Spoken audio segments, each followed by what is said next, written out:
Welcome back, Soulbringer. It is good to see you again after so many years. The Hex awakens once more. It was here we planned the downfall of the League of Six so many years ago. And it is here we shall do so again.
Soulbringer is a computer role-playing adventure developed by Infogrames Sheffield and published by Anfogram SR in May 2000. The game takes place in the original fantasy setting of Rathena, a world increasingly beset by both civil strife and the unnatural encroachment of the elements. Players take the role of an unnamed young man who arrives at the troubled town of Madrigal in search of their mad uncle Andrus. Learning the art of the warlock from his eccentric new guardian, the protagonist braves bandits, slavers, and the unforgiving winter night in defense of Madrigal's townsfolk. But he soon becomes entangled in the legend of the Harbinger, a long-dead champion of light destined to battle a circle of demonic revenants known as the League of Six. Drawing upon the magics of the Secularum and the spiritual powers of the Well of Souls, the young hero must find some means to restore the fortress of the Hex and forge an army capable of destroying the revenants. From the cold hills of Horath to the burning sands of the Thardalin Empire, the aspiring Soulbringer uncovers many ancient artifacts and unexpected allies in his quest to save Rathena.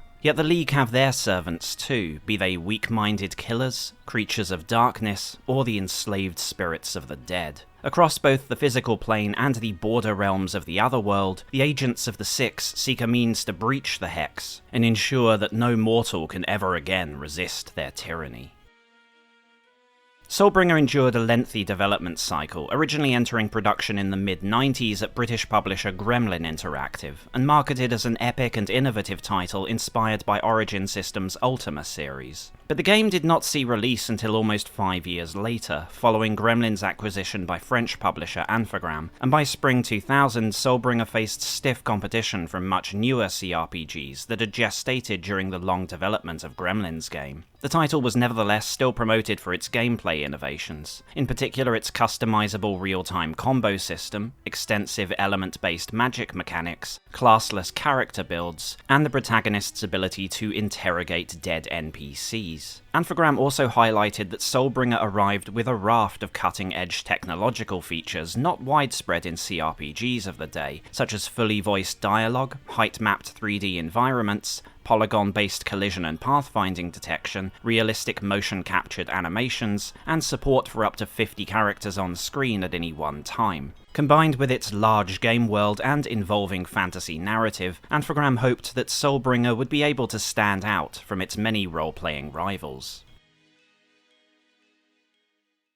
Soulbringer launched to lukewarm reviews, with wildly conflicting views of its combat and spellcasting, a somewhat mixed response to its world-building and story, and nearly unanimously negative feedback towards its dated graphics, unintuitive interface, and clumsy character controls. Australia's PC Powerplay were relatively forgiving of Soulbringer's faults, awarding it 80% for its unique combat system, complex spell schools, and blending of traditional medieval fantasy with gothic horror. Christian Reed admitted that the game's visuals were inconsistent, character movement speed a constant annoyance, and its complicated mechanics a potential turn-off for more casual gamers, but that grown-up role-playing fans would not be disappointed by its intriguing plot, original combat system, vast game world, and richly detailed setting. But PC Gamer UK did not concur, giving Soulbringer just 63% and calling it soulless. Ross Atherton credited the game for its near-flawless 3D engine and the apparent potential of the combat system, but argued that this initial thrill quickly wore off in the face of Soulbringer's dreary and predictable quests, unnecessarily Byzantine spell mechanics, and repetitive environments. Atherton felt that, like its much-vaunted classless character development, Soulbringer had stumbled due to being entirely adequate in all areas, rather than excelling in one, positing that it lacked the cinematic linearity of Final Fantasy VII, the novelty of Fallout, the scope of Baldur's Gate, the dark humour of Planescape Torment, and even the failed ambition of Ultima Ascension. Instead, he argued, Soulbringer was a pretty but unoriginal and unengaging CRPG, one that lacked any real role-playing, whether in character build or in story. PC Format went even further, giving Soulbringer a dismal 48% and accusing it of recycling every possible CRPG cliché in the book. Tim Kant complained that in originality the game scored, quote, minus infinity out of 10, unquote, and was further dragged down by fiddly controls, the flattest voice acting the reviewer had ever heard, and what the writer described as rank visuals worthy of a first-generation PlayStation title. Although impressed by the customizable combo system, Kant stated that with far better RPGs available, ranging from higher profile names like Planescape to less well-known releases such as Darkstone, anyone other than die-hard CRPG fans desperate for their next fix should steer well clear of Soulbringer.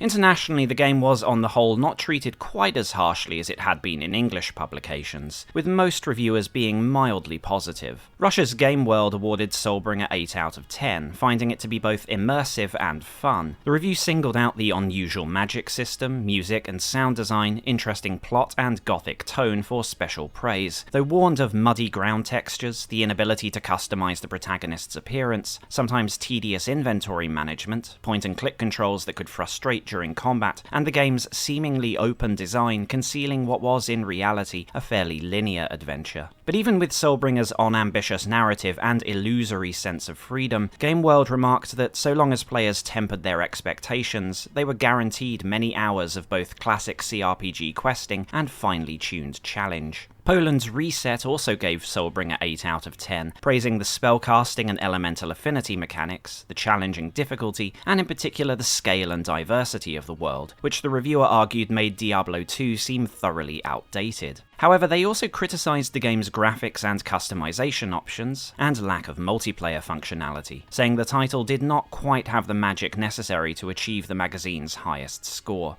In spite of its shortcomings, Reset concluded that Soulbringer was still a deep, mature, and mesmerizing experience that would undoubtedly win over many RPG fans. Germany's PC Joker were not as impressed, but still awarded the game 76%. The magazine was appreciative of the ingenious role-playing action, fluid animations, haunting soundtrack, and general artistic direction of the world, but disapproved of the limited draw distance and awkward juxtaposition of 2D sprites with 3D environments, arguing that, in the end, though Soulbringer was no Baldur's Gate, it was still an atmospheric and enjoyable title that was worth playing. And France's Joystick scored Soulbringer between 70 and 80%, describing it as an exciting if inconsistent melange of traditional role-playing and Diablo-esque action. The magazine appreciated the broody and melancholic atmosphere, which they compared favourably to Might and Magic's relentless sunniness, as well as the game's sophisticated tactical combat, dynamic lighting effects, and realistic joystick animations. However, Joystick also complained of numerous bugs, pixelated textures, sluggish movement, and an awkward third-person camera, which the reviewer joked would have been more forgivable had it been centered on Lara Croft's well-crafted buttocks, rather than those of Soulbringer's protagonist. The review ended by stating that players willing to overlook a quixotic engine and steep learning curve would find in Soulbringer a beautiful and surprisingly involving role-playing adventure.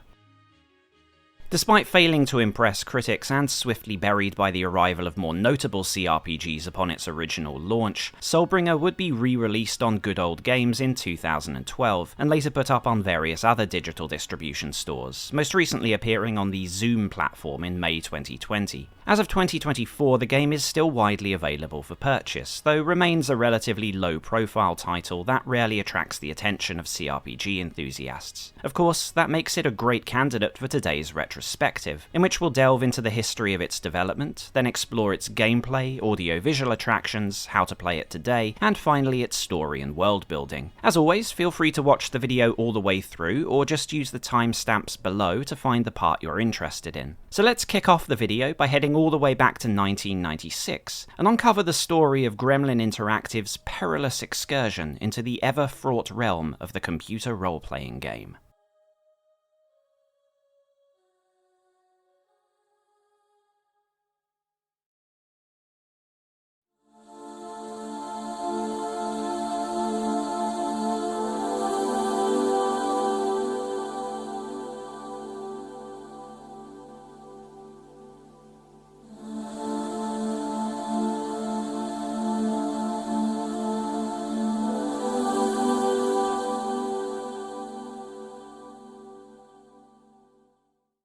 For Sheffield-based publisher Gremlin Interactive, the mid-90s were a time of growth, with the company's in-house production wing expanding, new satellite studios being acquired in the UK and Ireland, and partnerships struck with smaller developers in continental Europe. On the distribution side, Gremlin were forging alliances with major international publishers, from Vivendi in France to Interplay Entertainment in North America. In the decade since its founding, Gremlin had developed or published titles across a variety of different genres, including platforming classics like the Zool series, arcade racing franchise Lotus, wildly successful 3D football game Actua Soccer, and an early success on the Sony PlayStation with the gory and darkly humorous top-down shooter Loaded. Gremlin had also dabbled in real-time strategy, point-and-click adventures, side-scrollers, fighting games, and various licensed properties. But there was one genre with which Gremlin had very little experience, that being role-playing games. Though attempts to break into this market were made, none ever seemed to take off within Gremlin, materializing instead at rival publishers with links to the Sheffield company. Gremlin co-founder Anthony Crowther, for example, developed the well-received sci-fi dungeon crawler Captive in 1990, followed by its innovative 3D sequel Liberation in 1994.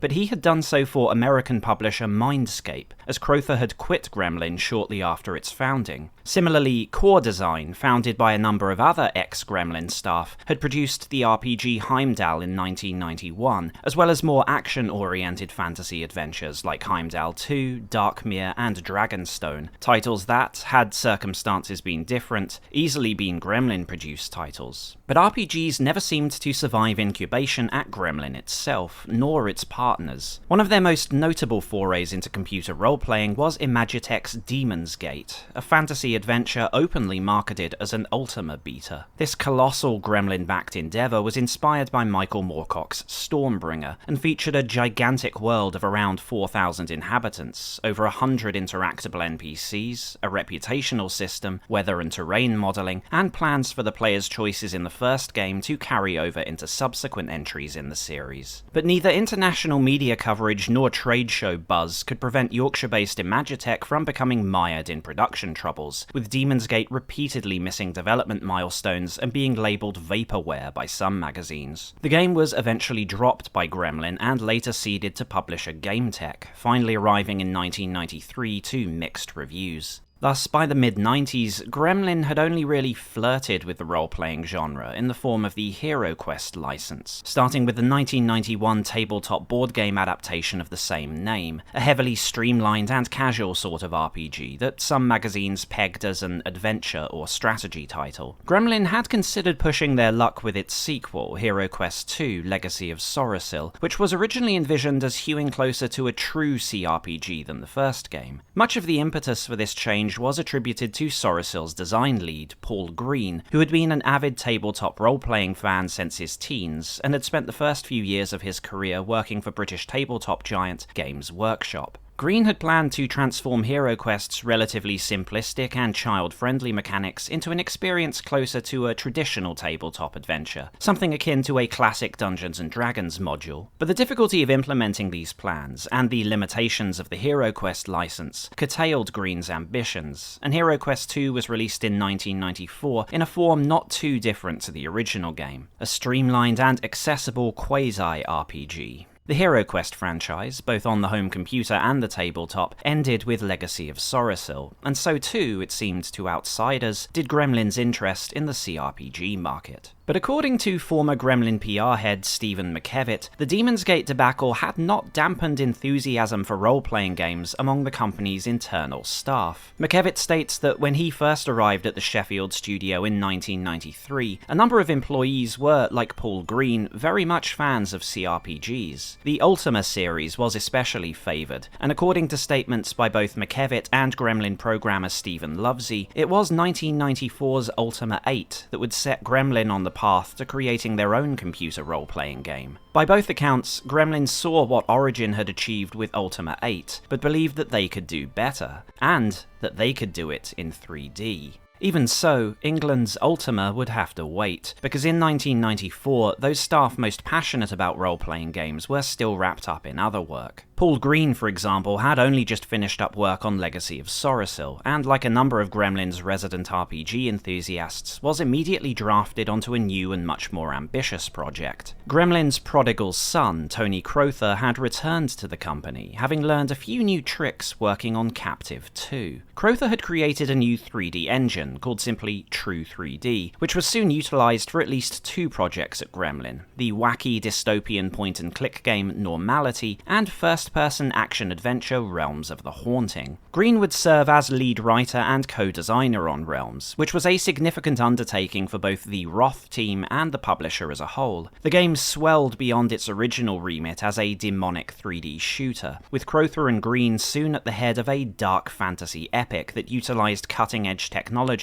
like Gremlin's in-house motion capture studio, and incorporated hours of full-motion video footage, all at considerable expense to Gremlin. In June 1996, Edge magazine, a leading British gaming publication, visited Gremlin's offices in Sheffield to produce a feature on both the company and its upcoming lineup. Realms of the Haunting was heavily promoted in the piece, as were some of Gremlin's other major projects, but buried towards the back of the feature, embedded in a section covering Gremlin's multiplayer ambitions, was a small surprise. It seemed the company was finally willing to leap feet first into the role-playing genre, revealing that an Ultima-inspired RPG-style adventure was in development, at that time utilising, quite appropriately, the working title of RPG. Although further details were not in abundance, it was clear that the project represented a confluence of several factors that had played a major role in Gremlin's success in the mid-90s. The first was the project's use of a 3D engine. In fact, at that point in development, a 3D engine was pretty much all there was to the game. Gremlin was an early pioneer of 3D, most obviously with True 3D, but perhaps even more notably with the Acture Soccer engine, which had allowed the company to leapfrog much larger and better established rivals like Electronic Arts' FIFA series. And Gremlin were also looking into the emerging trend of 3D accelerator cards. Secondly, the company's new motion capture studio, heavily promoted for its role in the Acture series, Normality, and other recent projects, would also be a central feature of RPG, with the mocap team apparently able to utilize the technology to create lifelike animations for fantastical creatures like giants and ogres. And the third, somewhat more aspirational, but no less critical goal with the project, was to take advantage of the increasing popularity of multiplayer gaming. According to Edge, RPG and several other upcoming upcoming titles were being designed to make use of British Telecom's Wireplay gaming network. Gremlin had been assisting with the development and testing of the service for some time, and by that stage had formally partnered with BT to promote it. RPG would thus be able to support up to 100 players across either LAN or wide area networks like Wireplay or other online gaming platforms. Yet after its reveal in June 1996, Gremlin's RPG seemed to retreat from the public eye. The state of its development is somewhat murky during this period, and accounts differ on when it formally entered production. Paul Green, who would be credited for writing and design, was at the time of the Edge article still working on Realms of the Haunting, and according to several accounts, Gremlin had begun working on a sequel to Realms almost immediately after wrapping up on the first game in late 1996. But Roth's launch ended any such plans, as though it received generally high review scores, sales figures were abysmal. After Roth, Green would thus transition to work on Gremlin's RPG project, though it's unclear precisely when he joined the team, as he's also credited for contributing to other Gremlin-backed projects in development during this period, such as sci-fi arcade flight sim Sand Warriors. Further confusing matters is journalist Mark Hardisty's history of the company, the 2015 book A Gremlin in the Works. There, producer and composer Patrick Phelan links the commencement of RPG's development to his memories of playing 1997's Ultima Online, and specifically recalls Gremlin development head James North Hearn being resistant to the idea of backing a fantasy game, acceding only after a dramatic moment in which Phelan barged into his office with a magazine review of Blizzard North's Diablo. This would seem to conflict with both the Edge feature and later references to the game having entered development much earlier, since reviews of Diablo would not materialise until late 96 or early 97, perhaps indicating that Phelan refers to the RPG project changing direction or not being greenlit for full production until several months after the publication of the Edge article. Furthermore, later interviews from 1998 and 1999 would refer to RPG as having begun development 2 or 3 years prior, again indicating that the game was conceived around 1996. But whatever the exact date, Gremlin's RPG was in full production by 1997, helmed by Paul Green, programmer Stephen Lovesey, and producer Kim Blake, along with, among other staff, several members of the Realms of the Haunting team. It's generally agreed that an important milestone in RPG's development was an early tech demo, which featured a 3D landscape and a character rendered in impressive 24-bit Super VGA graphics. Stephen McKevitt distinctly recalls early builds of the game already reminiscent of the haunting fairy tale winter wonderland of C.S. Lewis' Narnia stories, of snowy woods and beautiful moonlit nights.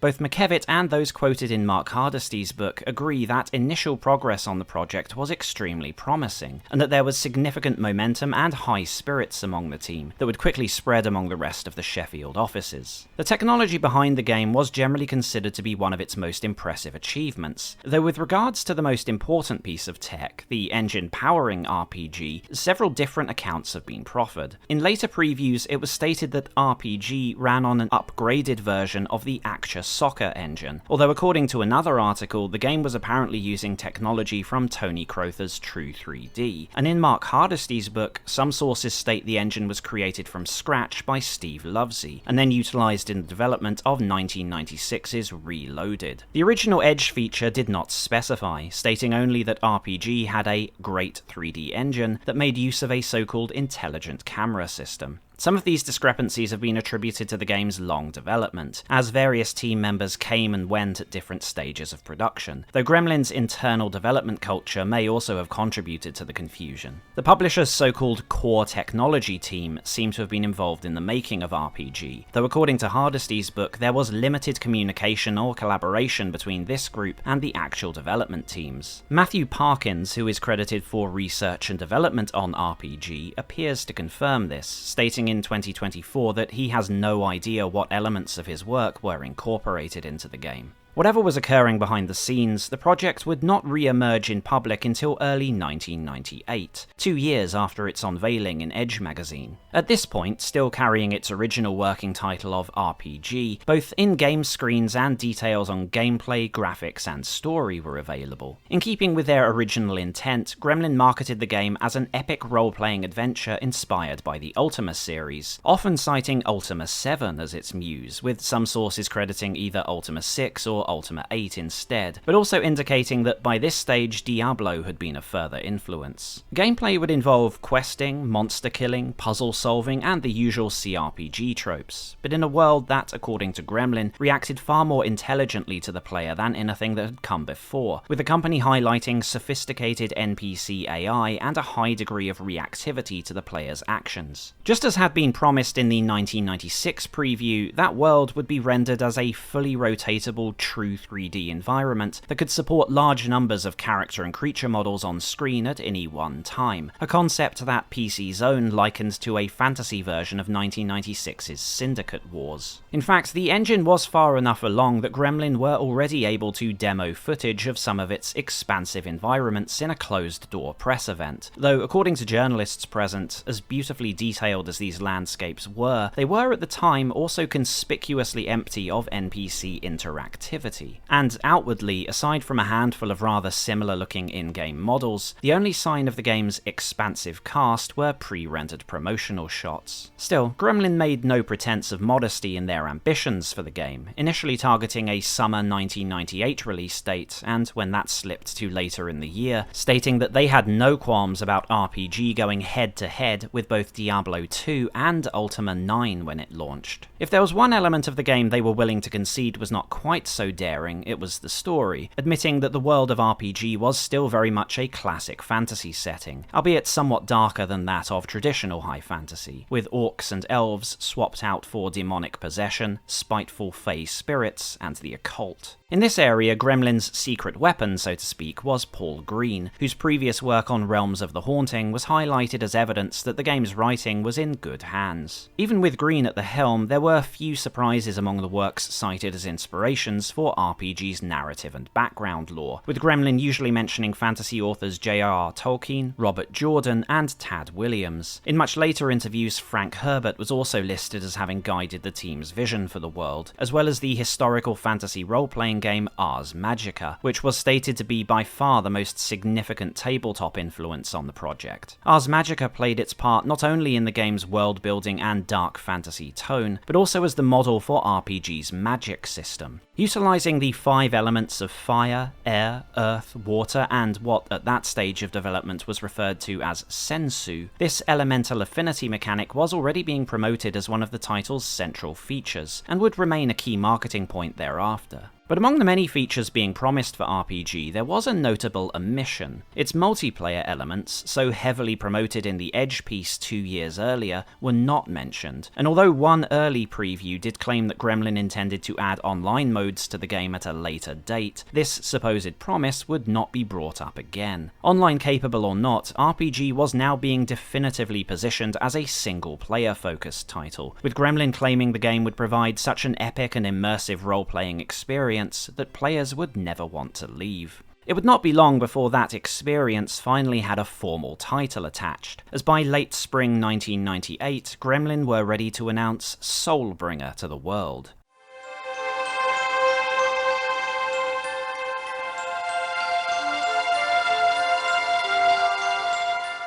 At the E3 Expo in May of that year, visitors to the Gremlin booth were able to witness the game's 3D environments and free rotatable camera, though not much resembling gameplay. Even so, Gremlin were confident enough to provide more details on both the mechanics and technology powering Soulbringer, claiming that in addition to previously revealed features, it would include non-linear progression, classless character development, spirit talking, customizable combat macros, polygon-based pathfinding and collision, and a protagonist who could be constructed from hundreds of different combinations of body parts. Specific numbers were given for other RPG staples, with Soulbringer reportedly hosting 50 locations, over 100 unique NPCs, and different weapons and items to collect. A more in-depth explanation of the elemental magic system was provided, along with further information regarding the story of Harbinger and his conflict with the Demon Lords. Soulbringer's press release also made reference to the engine's implementation of dynamic lighting effects, though perhaps tellingly did not mention support for 3D acceleration cards, in contrast to certain other titles they were promoting at the show, such as Spanish studio Rebel Act's fantasy action game Blade. Though previews from later in the year suggested 3D cards would be supported, information on the topic remained contradictory and inconsistent. Stephen McKevitt notes that when Soulbringer had initially entered production, 3D cards were an exciting, but even to a trendsetter like Gremlin, still inessential side of PC gaming. As Soulbringer's development dragged on, however, the lack of 3D acceleration support would become an increasingly serious issue. Gremlin were undoubtedly aware that this shortcoming was fast becoming a pressing concern. Programmer James Sutherland, who joined the company in January 1998, would later state that his first job at Gremlin was to help convert Soulbringer from a software-rendered DOS-based engine to one that supported 3D hardware. Still, after its unveiling at E3, press coverage of Soulbringer, especially in British gaming magazines, was positive, usually matching the publisher's attempts to depict the game as a cutting-edge cross between Ultima's epic role-playing and Diablo's exciting combat, though sometimes swapping out Diablo for another well-known title. The Adrenaline Vault, for example, suggested Soulbringer was attempting to combine the pervasive detail of Ultima with the explorative freedom of Daggerfall. The game's release date, however, had already slipped several times since its reveal at the start of the year, moving from summer to autumn to the Vega launch window of Christmas. As the months passed, Soulbringer managed to retain a presence both online and in gaming magazines, at least in the UK, with an official website, exclusive interviews with Paul Green and the producers, and various new screenshots. Elsewhere, however, such as in the North American market, details were more difficult to come by, and progress on the game, from the perspective of outsiders, seemed sluggish. Cal Jones of PC Gaming World, who had followed Soulbringer from an early stage, later noted that every time the title resurfaced, it always seemed far from completion. In August 98, even PC Zone, usually positive towards the game, commended what had been shown, but observed that Soulbringer looked to be in an early stage of development. An odd comment directed towards a game that had been in full production for several years. Though some journalists were granted a greater degree of access to the team, officially released material shown in gaming magazines was still mostly limited to 3D renders and static shots of the environments, rather than in-game action. According to Mark Hardesty's book, and supported by statements from Stephen McKevitt, the explanation for this was that behind the scenes, Soulbringer was, in the words of former Gremlin staff, just not coming together. The momentum that had driven the studio in its early production had stalled, with Pat Phelan remarking that somewhere along the line, their vision for the game had become divorced from what was actually being created. Phelan characterized the Soulbringer team as having exhausted their enthusiasm after years of misdirected effort, joking that, quote, "It was always the same stuff. River, scene, snow. Can we open doors? No." Both Phelan and Gremlin's development manager, Carl Cavers, attributed the problems to two key issues. The first was the general industry trend of progressing from smaller, tightly knit teams to larger and more expensive development groups. Within Gremlin, the Normality team, for example, had consisted of a core of less than 10 people, whereas at its height, Soulbringer was being worked on by around 40 employees. This meant that first, as Pat Phelan recalls, the shared vision and camaraderie of the old Gremlin was fading, and second, as Cavers noted, ending production on a title in development was no longer so straightforward. Gremlin had traditionally taken a pragmatic attitude to publishing, wary of allowing titles to spiral into lengthy, multi-year endeavours. If an internal project did not seem to be coming together, it was typical to either simply finish it off anyway and ship it out, or cancel it entirely, rather than, in the words of Gremlin founder Ian Stewart, throw good money after bad.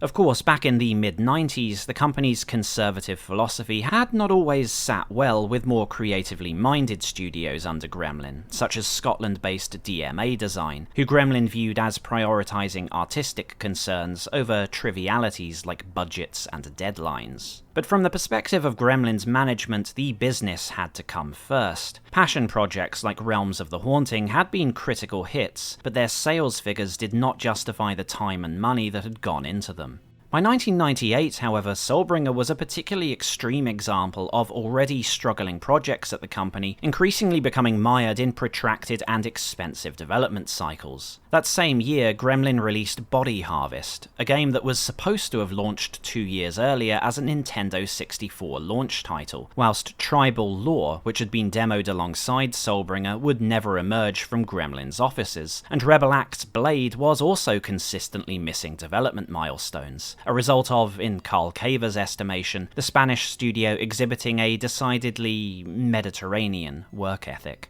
Soulbringer had now been in development for several years with no definitive end in sight, and under normal circumstances would undoubtedly have been cancelled. Yet with so much work put into it, such a large team invested in the project, and despite burnout, a strong emotional attachment to the game, pulling the plug on Soulbringer was itself a very risky move. Even some former team members conceded that, in retrospect, Soulbringer should have been canned, but Carl Cavers noted that doing so at the time would have resulted in, as he put it, 40 very pissed off individuals inside the company. The second major issue cited by both Cavers and Phelan as having complicated development was Gremlin's lack of experience in the CRPG genre. The team's work on titles like Hero Quest II or Realms of the Haunting was not sufficient to prepare them to work on a large and ambitious 3D role-playing game like Soulbringer. Ian Stewart indirectly acknowledged this issue in an interview with Edge magazine, noting that whereas studios like Blizzard or id Software had experience working in a single genre, with Soulbringer, Gremlin were attempting to establish a new RPG franchise from scratch. Small wonder that by autumn, Soulbringer seemed no closer to release, and the company were now indicating a projected launch date of early 1999. This also appears to have been the point at which another producer, New Zealander Don Kirkland, was brought onto Gremlin to assist with running the project. The slow pace of development was particularly damaging to a company that had, for the past year, been a publicly traded entity. Gremlin had achieved its long-standing goal of being listed on the London Stock Exchange in 1997, yet had, in their view, been significantly undervalued due to poor advice from their financial advisors. Things would go from bad to worse in 1998, with the company announcing towards the end of the year that profits were in danger of being below expectations, one of several factors that would eventually lead to a crippling 27% drop in the company's share price. Though there was no single game solely responsible for Gremlin's troubles, and projects had been indefinitely delayed or cancelled many times in its history, in A Gremlin in the Works, Carl Cavers nevertheless recalls that Soulbringer, a title that had a significant amount of money put into it, and yet perpetually seemed, in his words,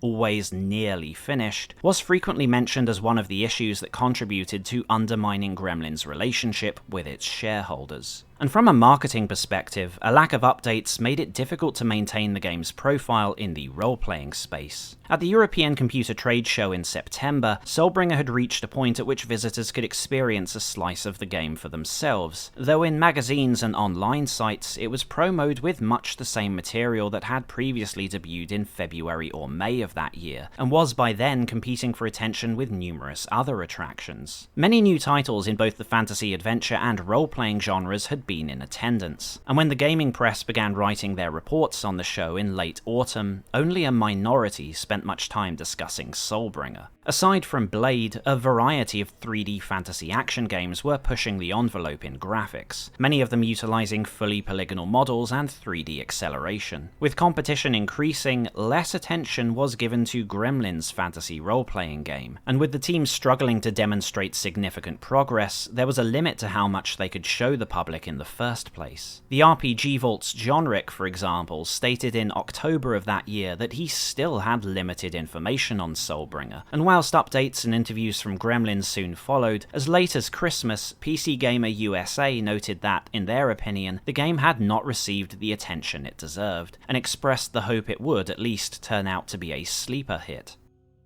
But some progress was being made, and Gremlin did have more of the game ready to show by January 1999 onwards, with publicly available promo shots having progressed to in-game footage that revealed a new iteration of the interface design. Even so, in some cases, such as a preview in Arcade magazine from January, critics observed that Soulbringer still looked as if it was in an early stage of its development cycle. Stephen McKevitt recalls making a similar observation at the time, stating that to his eyes, Soulbringer did not look much different in 1999 than it had 3 years earlier. True to form, Soulbringer's release date was yet again pushed back multiple times, initially to spring and soon afterwards targeting a June launch, though many product catalogues were outdated and listed the game as having already been released in December the previous year. Despite the delays, early '99 saw more press coverage of Soulbringer from several major gaming publications, such as multi-page previews in the March editions of both PC Zone and Edge magazine. Paul Green came out swinging in the former, claiming that Soulbringer's graphics remained, quote, second to none, and revealed that there would be some degree of randomization, or at least variety, to which side quests would be generated on different playthroughs. An incentive to experience these variations was the fact that the protagonist could be assigned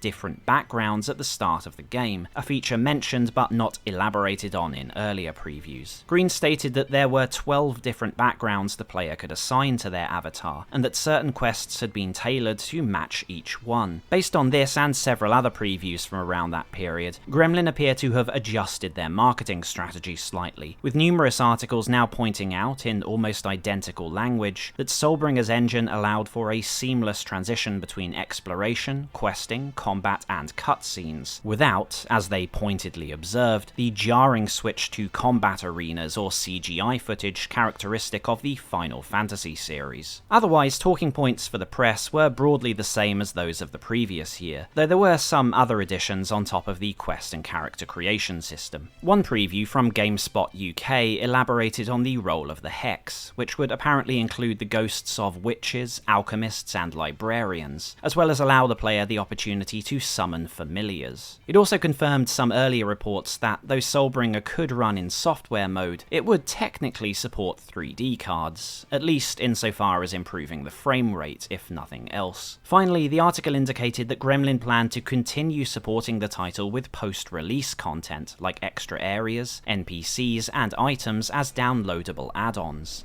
But a much more notable difference in previews from 1999 compared to the previous year was not in their coverage of Soulbringer itself, but rather how they explained the context in which the game was to be released. Whereas references to Ultima and Diablo had been rife in articles from 1998, by early '99 the CRPG market was already a very different arena. Although in Edge's preview the team themselves are quoted referring back to Ultima 8, journalists typically made more contemporaneous comparisons.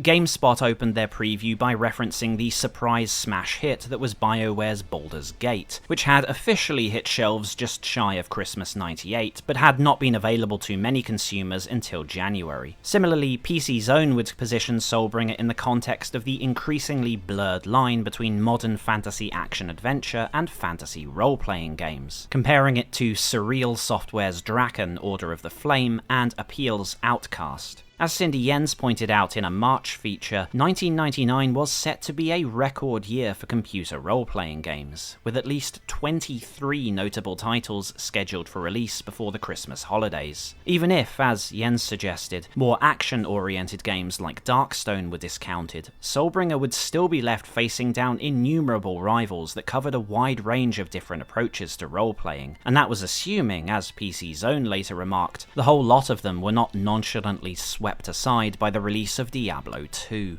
But Soulbringer, much like Diablo 2 and a number of titles on Yen's list, would not hit shelves that year. In fact, after this second wave of press coverage in spring, Soulbringer was to retreat from public view for several months. For Soulbringer's long and expensive development was just one of a great many other seemingly intractable challenges faced by Gremlin. After its disastrous flotation on the London Stock Exchange and the expensive debacle of numerous failures on both home computer and console, Ian Stewart decided to sell the company to French publishing giant Infogrames SA. Since the mid-90s, Infogrames had been rampaging across Europe, America, and Oceania in a $500 million campaign of rapid and aggressive expansion. With Bruno Bonnell at its head, Infogrames intended to become the largest video game publisher in the world, and had already swallowed one of Gremlin's British rivals, Ocean Software, rebranding it as Infogrames United Kingdom. By 1999, Gremlin management believed itself to be in a dire financial position, whilst the publisher's failing fortunes had put a considerable personal strain on Ian Stewart, whose marriage to joint chief executive Jenny Richards Stewart had disintegrated under the pressure of running the company. Although a number of entities, including Microsoft Corporation, had apparently shown interest, Anthrogram was the most enthusiastic of the potential buyers, and in March 1999 it was announced that the French publisher would be purchasing the company, with a deal to be formally completed in June the same year. However, the transition did not go as smoothly as either side had hoped. Bruno Bonnell had intended that Ian Stewart would continue running Gremlin for some time after the purchase, but Stewart, overwhelmed by the stress of an ongoing divorce and the sale of the company he had co-founded a decade earlier, suffered a heart attack and decided to step away from his leadership role. Bonnell would later state it was an unfortunate development, as his original plans for Gremlin had revolved around Stewart remaining in charge, whilst Stewart has admitted that his departure may have prevented Gremlin from exerting much influence on Anthogram's subsequent strategy for their new acquisition. Bonnell himself appears to have been skeptical of the value of the PC gaming market, at the time of the deal being quoted as having referred to it as a second-rate business in comparison to the exploding console market. In any event, the takeover was concluded and Gremlin's Sheffield studio was rebranded as Infogram's Sheffield House. The state of Soulbringer at the time of the Anthrogram takeover is unclear, with some sources indicating the game was relatively close to completion by summer 99, and others that it was still very far from being fit for commercial release. Either way, to the public eye, Soulbringer appeared to have practically vanished. Its original website was untouched, and though it appeared in some trade show material, it does not appear to have been promoted on any of Anthogram's websites. Overall, even if they were inclined to discuss the title, there was little recent news for journalists to report. As early as summer of that year, Usenet posters speculated as to whether the game had been cancelled, and though mentions of the game did occasionally appear in European gaming magazines, the articles were light on new information, and official screenshots appear to be over a year out of date.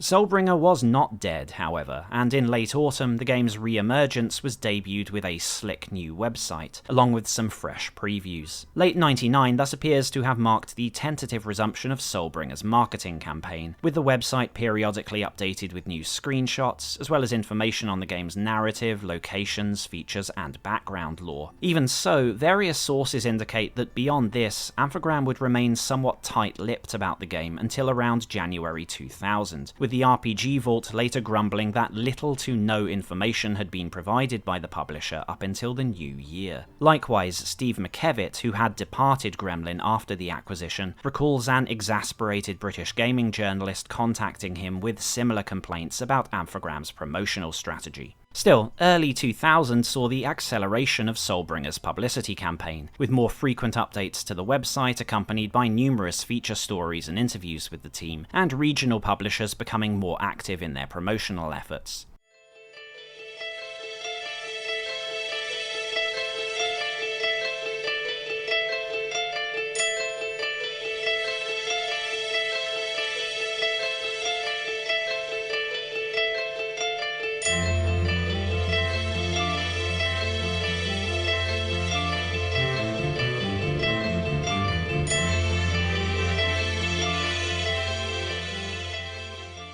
Despite by this point having been in development for roughly 4 years, the game was still being marketed as a mix of both hardcore CRPG role-playing and innovative 3D gameplay and technology. Anthrogram themselves promoted Soulbringer as, quote, classic RPG meets epic 3D adventure, unquote, whilst in North America, where Interplay were responsible for publishing Soulbringer, previews also seemed framed to strike a balance between old and new, such as in highlighting that though it featured real-time third-person combat, the game would be accessible to CRPG traditionalists who preferred slower and more strategic action. By late spring, a good number of journalists and some CRPG fan sites had been given the opportunity to get hands-on with the latest builds of the game. Unfortunately for Anthrogram and Sheffield House, their reactions to Soulbringer were rather mixed. PC Gaming World described the beta build as not that impressive, with critical comments generally directed at the graphics, stability, or controls. France's Joystick were horrified by the fact that despite being a 3D title, Soulbringer still appeared to be running in a software renderer, whilst GameSpot reported that even in high-res mode, the visuals were muddy and pixelated. Both the publisher and developer appear to have been aware of the issue. PC Zone would later quote an Infogram representative as stating the game, quote, could be described as pixelated, but could also be described as crisp or high definition, unquote, a statement that was met with skepticism from the magazine. Pre-release criticism of Soulbringer's graphics was not unanimous. PC Gamer's John Walker, for example, described what he'd seen of Soulbringer's engine as astonishing, saying it was the most beautiful 3D RPG engine the magazine had ever laid eyes upon. But unfavourable comments towards its visuals, in particular the limited draw distance, were already a common thread in previews. Several articles complained that Soulbringer's environments rarely deviated from dark nights and dreary weather, an issue GameSpy's Tonya Herkus attributed to the game being made by a British development team. The point-and-click interface also had its detractors. Firing Squad's characterization of it as unwieldy was echoed by several other articles, as were more attentive journalists' observation that character movement, though fluid, seemed unusually slow. Some journalists also complained that, even with the resumption of the marketing campaign, information on Soulbringer could still be difficult to come by. The site BetaBytes noted that coverage of Soulbringer in North America seemed to be limited, and that awareness of the game, at least in the US, was low. Furthermore, BetaBytes related how the first beta build they had received was unstable and poorly documented, forcing them to consult Soulbringer's UK website to try and figure out how to play the game, only to discover in turn that the relevant sections of the site were still incomplete. There were some positive articles on Soulbringer, such as Kareem Harper's Adrenaline Vault preview or Eric Rasmussen's 3D Gaming Network piece. But even Rasmussen's article admitted that it would be extremely difficult for the game to compete with the plethora of major RPG titles releasing that year.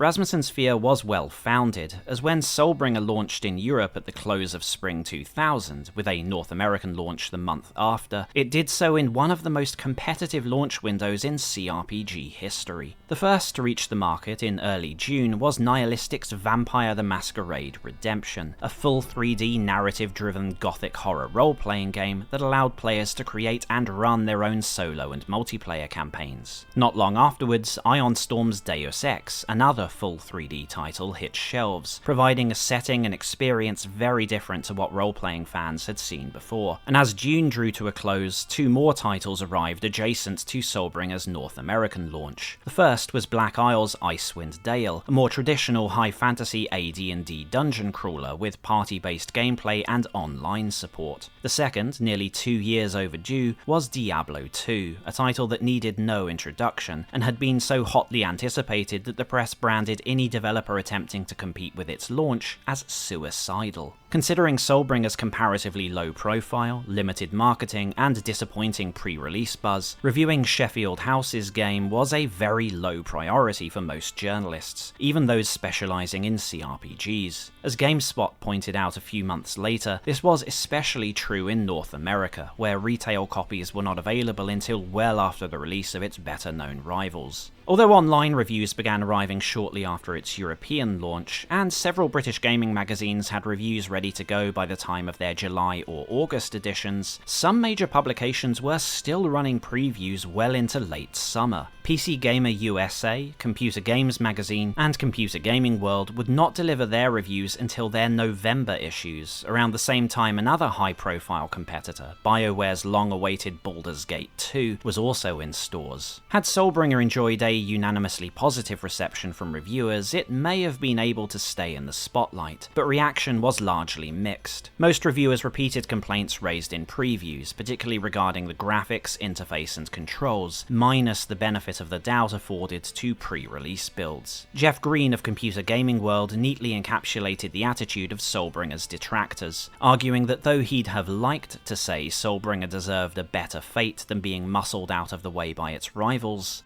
it didn't. Green's 2.5-star rating was somewhat more vicious than the average, but no major reviewer, online or in print, was willing to go to bat for the game, with a handful of 8.5 or 9-star scores from some smaller sites, but even sympathetic reviews usually hovering around 70 to 80%. PC Zone's Chris Anderson dubbed Soulbringer the game that time forgot, concluding it should have been released 2 years prior. Reviewers also struggled to agree on what kind of role-playing game Soulbringer should be evaluated as. Many magazines judged it in comparison to action RPGs such as Diablo, Darkstone, and Revenant, some as a 3D adventure-oriented game like Bethesda's Redguard or Sierra's King's Quest VIII, and others to more traditional CRPGs like the Infinity Engine games. Only a handful, such as France's Joystick, acknowledged its rooting in the mechanics of the Ultima series, a franchise that, after all, was perhaps just not so relevant in the 21st century. That Soulbringer was, at best, a flawed gem with some appeal to old-school roleplayers swiftly congealed into the critical consensus on the game, and on Usenet, curious CRPG fans seem to have taken note of this. Several voiced their intent to spend their money elsewhere, or, as Jeff Green suggested, wait until Soulbringer hit the bargain bins. Soulbringer was one of several titles that had begun development at Gremlin prior to the Anfagram acquisition, and like its fellows, it did poorly. Already struggling before the buyout, Gremlin Interactive did not thrive under Anfagram, for reasons that, according to those quoted in Mark Hardisty's book, range from inconsistent direction from France, mismanagement of the Actua franchise, and Anfagram's attempt to reorient itself away from Europe and towards North America, allegedly due to the company's leadership viewing the US as the culture and media capital of the world.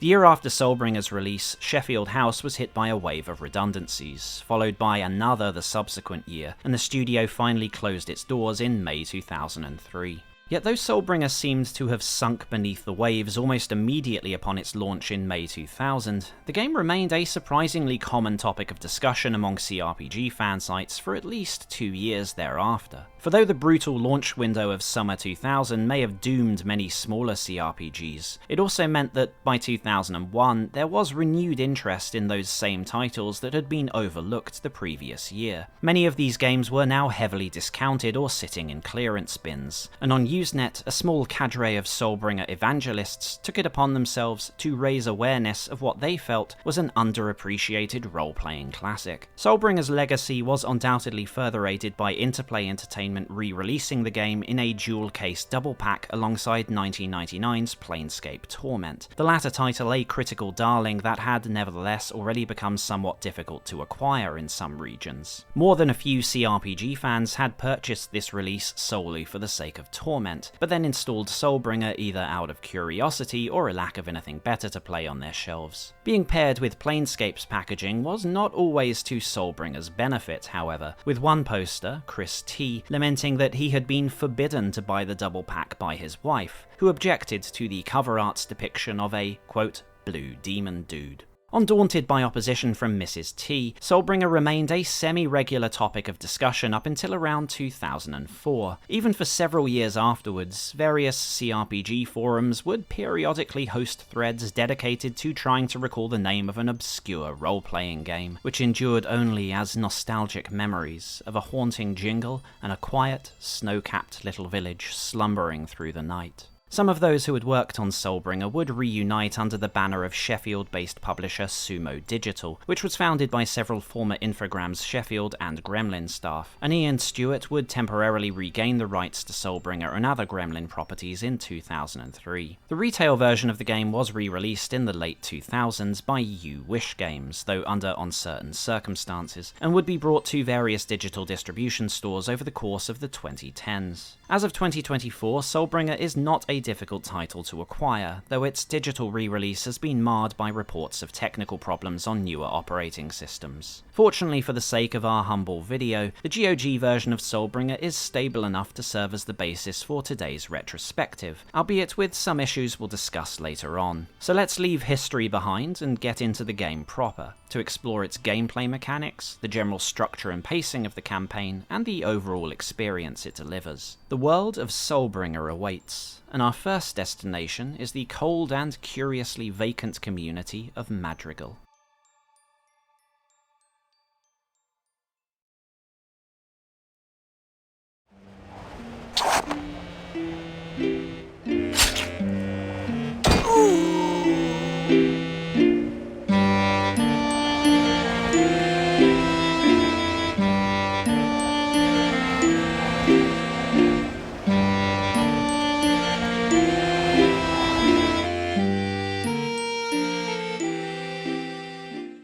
Soulbringer assigns a preset protagonist to the player, an unnamed young man whose father has recently passed, and there are no customization options available at the start of the game, whether for stats or appearance. Instead, the player will develop their hero as the game progresses, choosing where to distribute their combat stats and how to utilize the various weapons and spells available to them. The opening scene reveals that the hero of the story has travelled from his homeland to the small town of Madrigal, with the goal of finding his long-lost uncle Andrus. In the opening cutscene, Madrigal's ferryman aids the young man with a map of Madrigal, some directions, and his first side quest, taking care of the bandit who stalks the path outside the ferryman's home. The game then relinquishes the hero to the control of the player, to do as they wish. Soulbringer relies for the most part on a point-and-click control scheme, with certain actions handled by hotkeys, but no option for direct control of the player's avatar via movement keys. Thus, basic movement is done by clicking a spot in the game world, which makes the hero head towards it if it's a valid space, or holding down the mouse button, causing the player's charge to continue moving in the direction of the cursor until it rests on something inaccessible or in a different direction. Clicking on certain objects in the game world will make the hero try to use or open them, so clicking on a barrel or box might reveal some supplies, which can then be clicked on and picked up one by one. Virtually every item carried by the player is divided into categories represented by 6 buttons near the top right hand of the screen. Initially, the weapons box should be selected, and at the very top right of the screen, the player should see their current weapon, a simple knife. Below this is a list of actions that can be taken using this weapon, which will be put to use soon enough. If the player follows the path from the ferry towards Madrigal, he'll be attacked by the aforementioned bandit. Combat in Soulbringer can be almost as simple or as complicated as the player makes it, whether they intended to or not. One form of combat is to click on the enemy to lock on and engage with them. Then, if the knife is still selected, repeatedly left-click on them to execute whatever the selected option in the mid to upper box on the right-hand side of the screen is. Each click will attempt to repeat this action, if possible, including moving towards the target and attacking in the correct direction. Alternatively, the player can select the attack themselves by left-clicking on the action in the interface, or use the hotkeys Q, W, E, R, or T to choose from options 1 to 5. The up, down, left, right buttons on the keyboard can also be used as an alternative means of selecting, cancelling, or switching lock-on targets. Technically, the player does not actually have to lock onto a target to attack, and can use the point and click or hotkeys to perform attacks where, in whatever direction, they currently stand. This can be faster, as the player does not need to synchronize with the target's animations, but is generally unwise, as Soulbringer uses a per-polygon collision model, meaning that attacks will only strike when they physically connect in the game world. If the player does not see the knife physically touching their foe, then it probably didn't strike. This feature is especially relevant where range or elevation is an issue. Attacks can fall short of the target, miss because they stepped back, or fly over their heads, for example. This is another reason for weapons having a range of different attacks. Some are aimed at different body parts, or swing more widely, or are faster, or even do different damage types. Damage types are relevant because even with Soulbringer's somewhat action-oriented combat system, once hits connect, the usual statistics and dice rolls come into play. In Soulbringer, the hero has 5 stats: Strength, which according to the manual influences damage and carry weight; Speed, which affects how fast they move in combat and their base defense stat; Combat, which unlocks new moves for different weapons and increases the chance the player will block or parry attacks when not actively attacking; Health, which just seems to influence hit points; and Magic, which becomes important later in the game. Each time the player levels up, they're given 6 points to distribute across these stats. The character's defense is not directly modified by the player, but is similar to armor class in more traditional CRPGs, and aside from the speed stat, is also determined by any armor they're wearing, as well as status effects such as from spells or potions. However, less clearly represented is how armor interacts with damage types. In terms of physical attacks, there are 3 types of damage: slashing, crushing, or piercing. Light armor, from leather upwards, is reasonably effective at reducing damage from slashing effects, but less less so against crushing and almost useless against piercing. Later in the game, armors that protect more effectively against crushing attacks become available, and eventually armor that can also resist piercing attacks. Even so, weapons may have especially high or low damage regardless of their weapon type. Thus, piercing weapons are not automatically superior to slashing weapons, for example, though it may be an enemy is so resistant to one type of damage that a much weaker weapon of a different damage type is preferable. This is where different moves, unlocked as the player increases their combat skill, can become important, as different moves may do different types of damage. A bladed weapon might typically do slashing damage, but has a move that does piercing damage instead, or a simple weapon might have a blade at one end and a blunt object on the other, allowing even players with lower combat skills to utilize different attack types without having to swap weapons out. But another important feature of each move is that they can be chained in customizable combos. Soulbringer lets the player create their own automatic attack combinations, such as attacking with one move 5 times and then a different move 2 times, as well as setting which part of the combo, if any, to loop. Moreover, combos can be constructed using different weapons and abilities, such as attacking with one weapon, then switching to another, then drinking a potion and such, although this requires a wait period whilst the player physically swaps to different items. Locking on and using combos also seems to make it easier for the hero to synchronize with their enemies' animations, which in turn appears to increase the likelihood of dodging or parrying.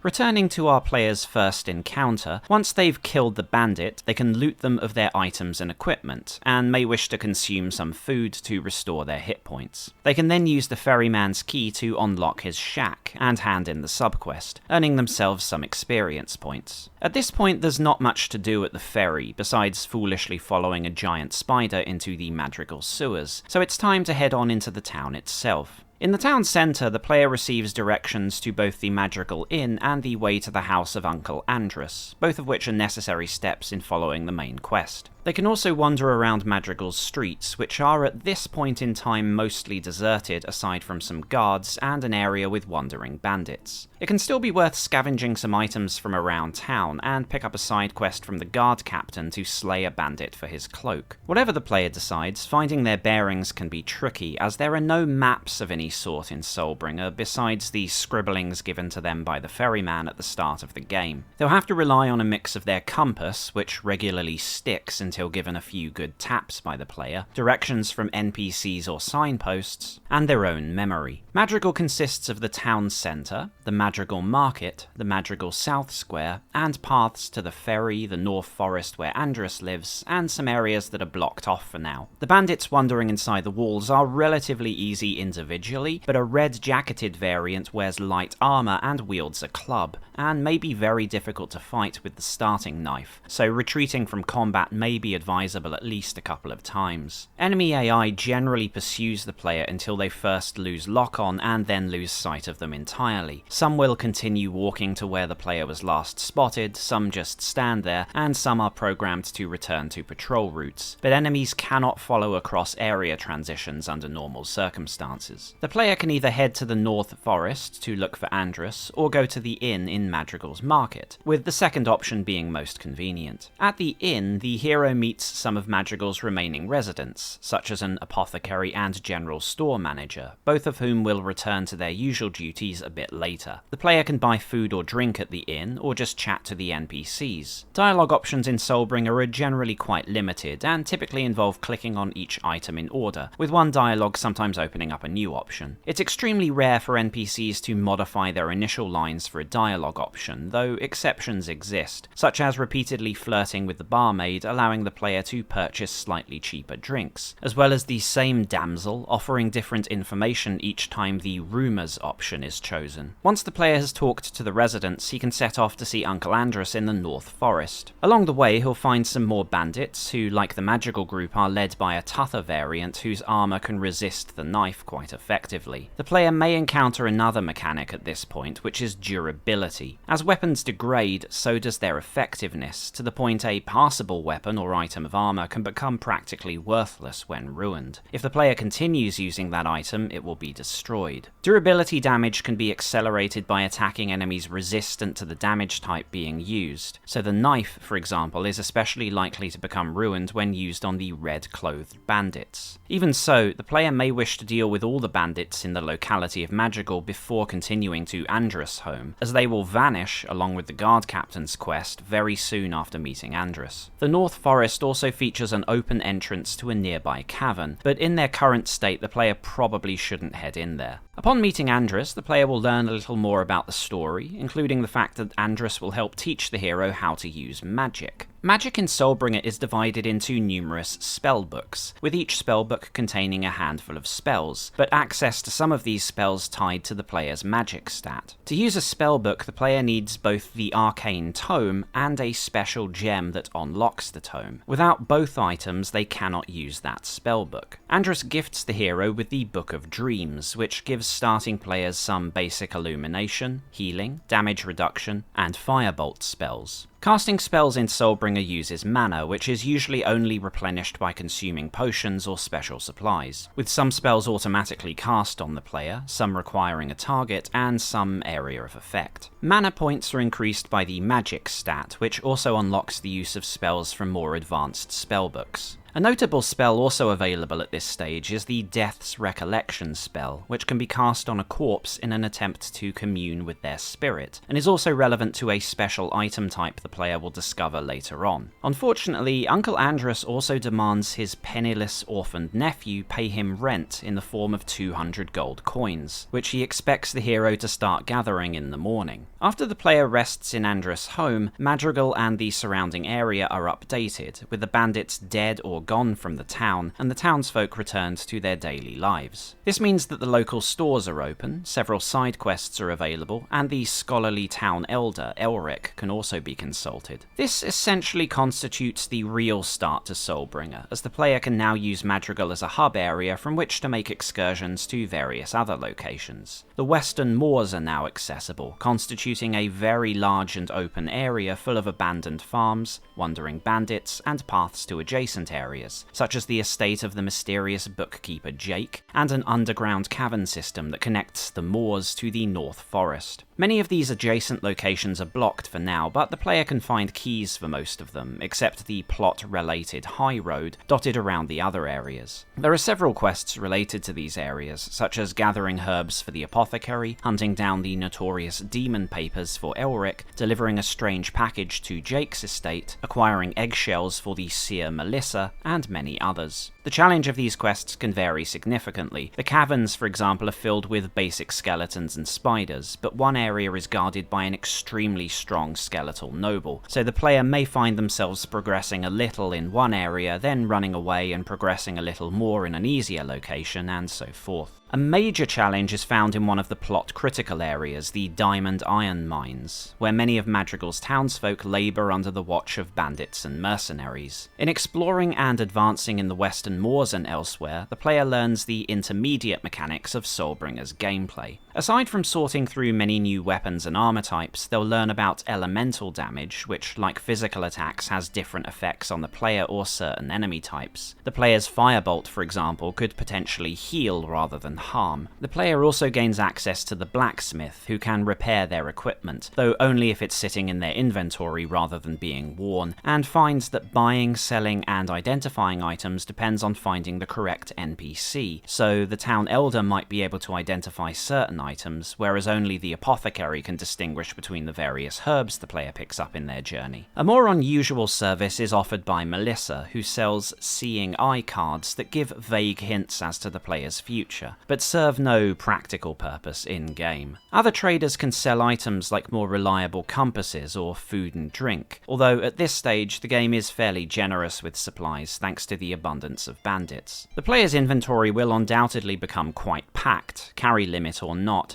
so sacks become an important quality of life feature soon enough. The player can put a sack in their inventory, put another sack inside that container, and continue this for several layers, thus making it easier to organise their items. After a few hours of playing, the hero should have leveled up a few times, acquired some reasonable weapons and armour, and eventually progressed to the next stage of the main plot. This will open up access to the high road to the city of Ravenscar. Ravenscar, an abandoned city of the dead, is again a relatively large area that itself links to numerous adjacent locations, some of which are already accessible with a key from a previous stage. There is a noticeable increase in difficulty here, as Ravenscar introduces some new enemy types, enemies in some of the adjacent areas are fairly high level, and though supplies can still be scavenged from around the ruins, the foes here do not drop as many useful items as the bandits, meaning the player may well have to consider stocking up before each trip to Ravenscar and beyond. The player will by now also likely be carrying a number of items that appear to have no immediate use, such as more spellbooks and gems, or powerful but inert magical artifacts. One such artifact, for example, lies in the burial chamber of Horath, which is located relatively close to Ravenscar, but hidden deep within a tomb complex and blocked by an army of mercenaries. To advance the main quest, however, the player's primary goal is to first investigate the corrupted Temple of Light in Ravenscar. There they must overcome the mad architect of the city's fall to shadow, and retrieve both a tome and a special staff. Shortly afterwards, they'll be whisked away to the magical fortress of the Hex, where its caretaker will help fill them in on the plot and how the Hex can aid the player. This is where the artifacts the player has been carrying find a use, as unlocking each area of the Hex requires a special item. Depending on which artifacts they've acquired so far, the player can make use of a special blacksmith, who cannot buy or sell items but will repair some magical arms and armor for free, an alchemist, who periodically brews free potions for the hero, and a scholar who runs the library and explains how to activate additional spellbooks. But even at this point, the player will likely still be carrying a number of items that have no immediate use. The gems for certain spellbooks may not be acquired until considerably later in the game, for example, so the caretaker of the Hex offers another useful service. Not only can the player leave items with them, they can actually deposit, though not retrieve, items from anywhere in the world thanks to an extra option in the inventory, which immediately whisks that item out of the player's backpack and sends it to the Hex. The penultimate use of the Hex is the unveiling of the player's Secularum. The Secularum represents the player's elemental affinity, meaning how closely aligned they are to fire, earth, air, water, and spirit magic. The player's affinity is governed by how frequently they use different magic types, which can also influence how they are affected by other magic types. Repeatedly using fire magic will increase their affinity for fire, which makes them more resistant to fire attacks, up to the point of fire attacks healing rather than harming the player, but will weaken their resistance to water magic. And the final advantage afforded by access to the Hex is the ability to travel between the Hex stones the player has encountered. Although the player at this point only has access to the Hex and Madrigal stones, from this point onwards they can touch a Hex stone to reactivate its connection to the Hex, which restores a significant amount of mana to the player and lets them teleport back and forth between that stone and others. However, the Hex is also meant to be able to teleport the player to the other realms that lie outside normal reality, a function it cannot perform without the Heart of Kincathra, which is currently located somewhere in the south of Rathena, far from Madrigal and Ravenscar. And although not formally a major mechanic, the Hex's caretaker also has in his possession some Hex stakes. The purpose of these is to liberate the spirits of extremely powerful Hex Seekers, servants of the demonic League of Six who are hunting the player, as under normal circumstances Hex Seekers, once slain, will simply return at a later point in the story. Hex stakes are used in conjunction with the Death's Recollection spell, but are very rare, so the player will need to investigate the game world carefully if they wish to neutralize all the Hex Seekers. Once the player returns to Madrigal, they'll find that 2 of the townsfolk have departed on the ferry to the nearby city of Shadowguard, which just so happens to be their next stop on the main quest. Taking the ferry deposits the player some distance from the city, in another large outdoor area that, like the western wars in Madrigal is linked to several other locations. The player may spend a considerable amount of time exploring these areas, which will eventually lead to them being transported to Shadowguard anyway, but however they entered the city, they'll find themselves in another hub area. As with Madrigal, there are various traders and side quests in the port city, some of which intersect with the main quest, such as finding a means to reach the distant Rainbow Isle, where the player first tangles with the increasingly belligerent Thardalin Empire and searches for a legendary Warhammer. Locating the Warhammer is one of various important goals the player pursues in Shadowguard, which also include investigating the powerful Assassins Guild, aiding the Bloodkin people in recapturing their homeland from a vampire king, and acquiring an ancient and unbreakable sword by the name of Messenger. The hero's adventures around Shadowguard culminate in a trip to the ancient magic-blasted city of Telendra, where they find the heart of Kincathra. The player can now use the Hex to travel to other worlds and realms, and their central overarching goal is to defeat the demonic League of Six, imprison their souls within the heart of Kincathra, and unlock access to the Well of Souls. As in earlier stages of the game, many of these areas have some degree of interconnection, in that activities in one area can influence another. For example, the player discovers that Madrigal has once again become enmeshed in the events of the main plot, and that resolving the challenges there involve travelling first back to an area near Shadowguard, then to the deserts of Thardalin, and then back again. The overlap between many of the subplots that feed into the main quest can become somewhat convoluted, so advancing the story from here requires thoroughly exploring the new areas, and occasionally returning to previous locations, especially Madrigal. Because Soulbringer can sometimes be a little light on the specifics of what steps players need to take to complete a quest, often relying on their recollection of specific dialogue rather than the journal entries, as well as the interconnection between some quests and NPCs encountered earlier in the game with those appearing much later, and of course the lack of an auto map, the pacing in Soulbringer can vary between different players. At the low end, getting to Soulbringer's endgame can take around 30 or 35 hours, but some players report spending 50 to 60 hours in-game before reaching the final chapter. Either way, at some point the player will be in a position to prepare for an assault on the headquarters of the League of Six, the seemingly inaccessible fortress of Galden Thor, a task that requires the combined powers of the hero, the reconstructed Hex, and a new army of the light. This transitions into a fairly linear but not especially lengthy sequence of events in which the player will be cut off from access to the Hex, but will eventually allow them their freedom once again. Their return, depending on the order in which they followed the main quest, marks the last time the player will be able to make use of the Hex and freely explore the world of Soulbringer, giving them one last chance to level up the hero, acquire all their best items and equipment, and then head to the Well of Souls to take on their ultimate foe.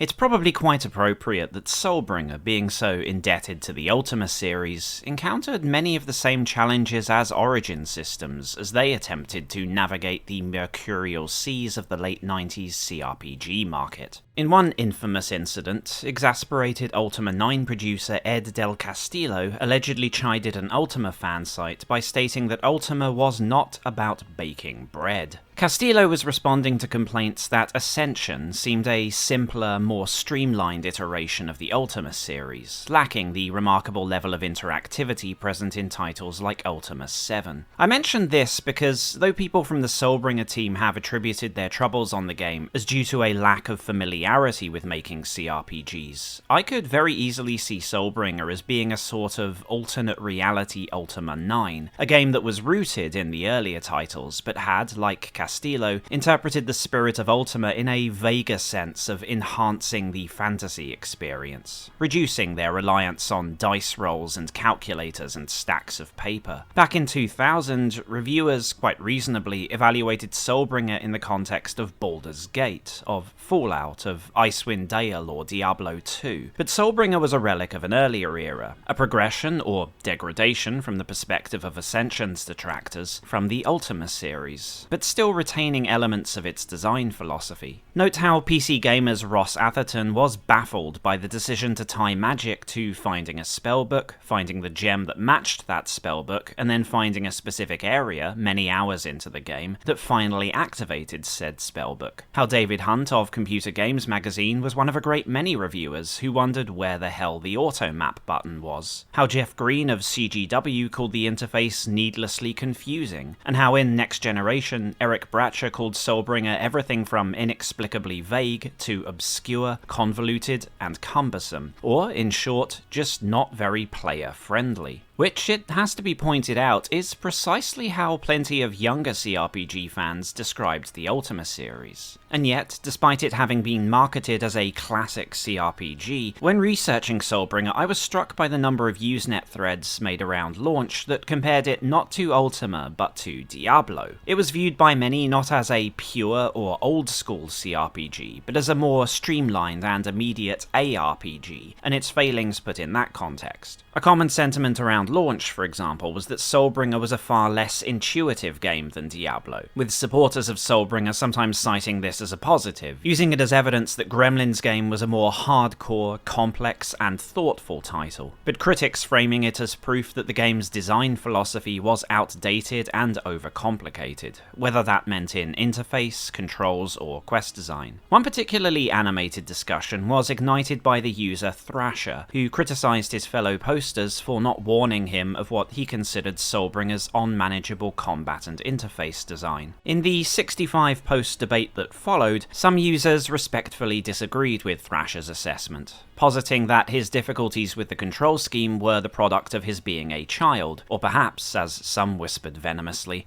an Australian. As with so much about Soulbringer, we can probably place the blame for this conflict on the game's production having begun in the mid-90s. CRPGs were at the time still experimenting with interface design, and the latter Ultima titles being early adopters of a partially mouse-based method of interaction that was, retrospectively speaking, yet to be ironed out. But in Christmas 1996, Diablo did for RPGs what Dune 2 had done for strategy games, cementing a streamlined and straightforward control scheme that didn't require poring over a manual to understand. Even Soulbringer's more traditionalist rivals, such as the Infinity Engine games, were certainly menu-heavy, but still much easier to comprehend in action. Many players who picked up Soulbringer in the early to mid-2000s were initially a bit confused by the process of simply executing combat moves, especially when an errant click had already set the hero to ready a consumable or magic spell instead. The game's inventory and buying or selling screens could also be a source of puzzlement, particularly in conjunction with the Ultima-esque multi-tier containers. Advocates for Soulbringer spun this issue as a symptom of its sophisticated mechanics, a necessary evil in pursuit of hardcore role-playing. The problem with these arguments, even at the time, was that Soulbringer was not unanimously regarded as a particularly deep role-playing game. For every poster championing its supposed complexity, there were an equally loud number of voices, both in magazines or CRPG sites and on Usenet, who called Soulbringer shallow, or at least lacking in mechanics or features they considered important to a true RPG. The absence of a party, the emphasis on 5 combat-exclusive stats over all else, the lack of specialized character skills and other details were all held against the game, even in comparison to relatively accessible examples of the genre, such as the Might and Magic series. Proponents of the classic Ultima games could defend its occasional impropriety in user-friendliness by pointing to their environmental interactivity or abundance of extra features, from sailing and flying to gathering magical reagents and, yes, to baking bread. Soulbringer, however, was in spirit a disciple of Castellonian thought, less concerned with servicing aspiring bakers, and more in facilitating high adventure, transcending the tedium of pen and paper RPGs, and delivering exciting gameplay instead.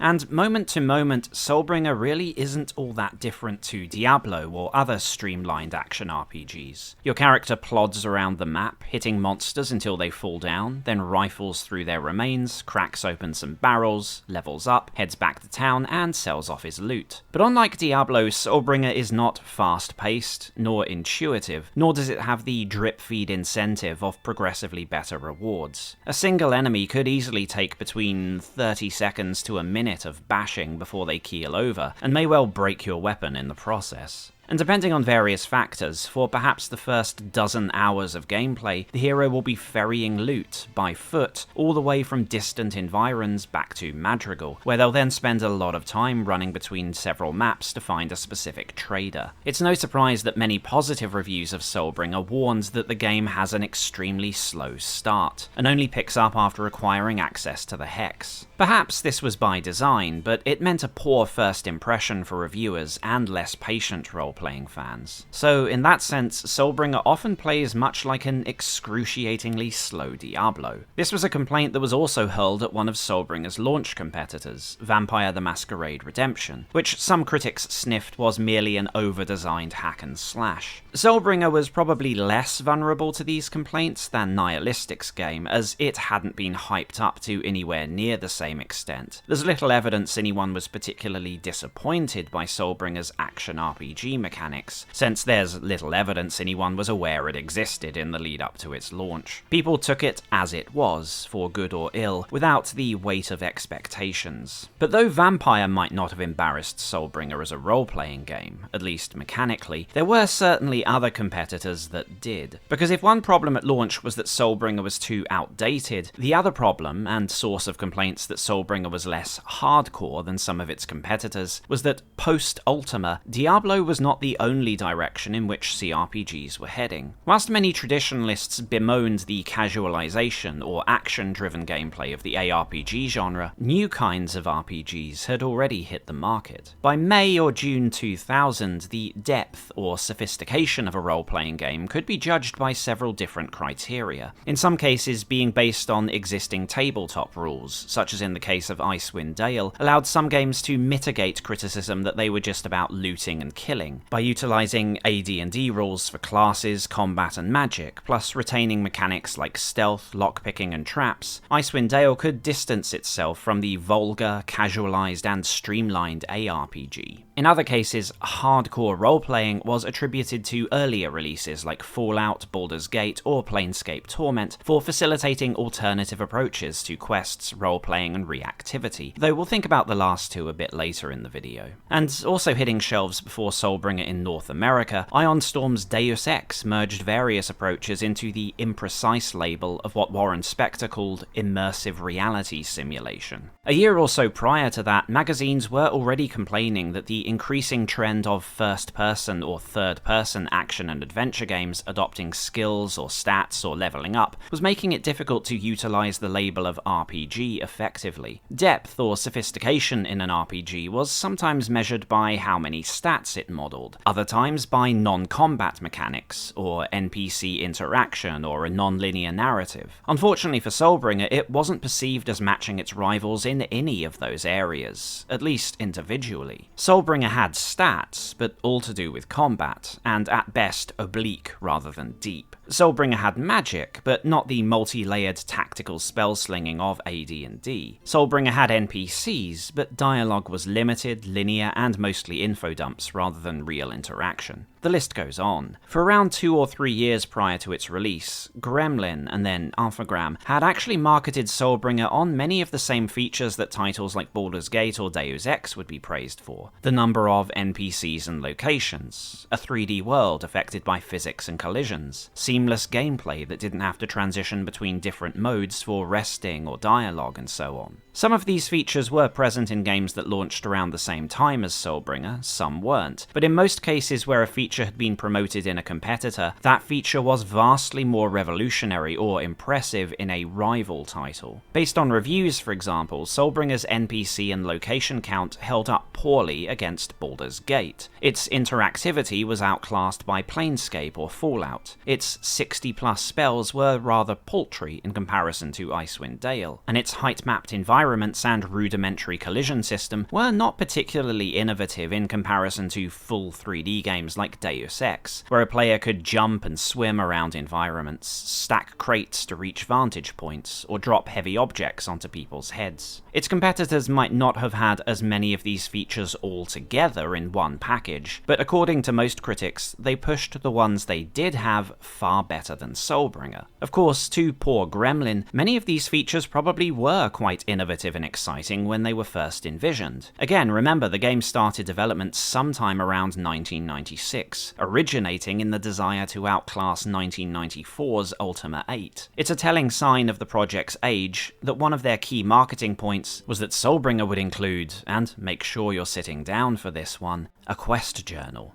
It's possible the development team became progressively bogged down trying to incorporate such a wide variety of mechanics into the engine and design, slowing production and resulting in a lot of simple or half-finished additions. Ross Atherton's observation that Soulbringer was a jack-of-all-trades but master-of-none sort of RPG is harsh but probably accurate. A more charitable interpretation was offered by Chris Anderson, who only gave Soulbringer 68% in his review, but described the game as a well-rounded RPG. Whatever one's perspective, the fact remains that Soulbringer spread itself very thinly, trying to include a plethora of what were once quite forward-thinking, or at least fairly daring features, none of which held up by themselves nor come together as a whole in the final game. In fact, it may well have intended to include many more than made it in, but we'll return to that in a bit. In gameplay terms, only 2 of Soulbringer's additions received much credit from any contemporaneous coverage. The first was the somewhat divisive magic system. Nobody seems to have been particularly fond of the process of acquiring spells, nor especially impressed by the number available, but a fair few reviewers were intrigued by the general concept of the Secularum. The idea of the player's use of one spell school over another increasing their affinity for a particular element is not wholly original, but certainly different to what Soulbringer's competitors were doing. Beyond increasing or reducing damage up to immunity or absorption, I don't know if there are any other effects to the elemental system. Spell damage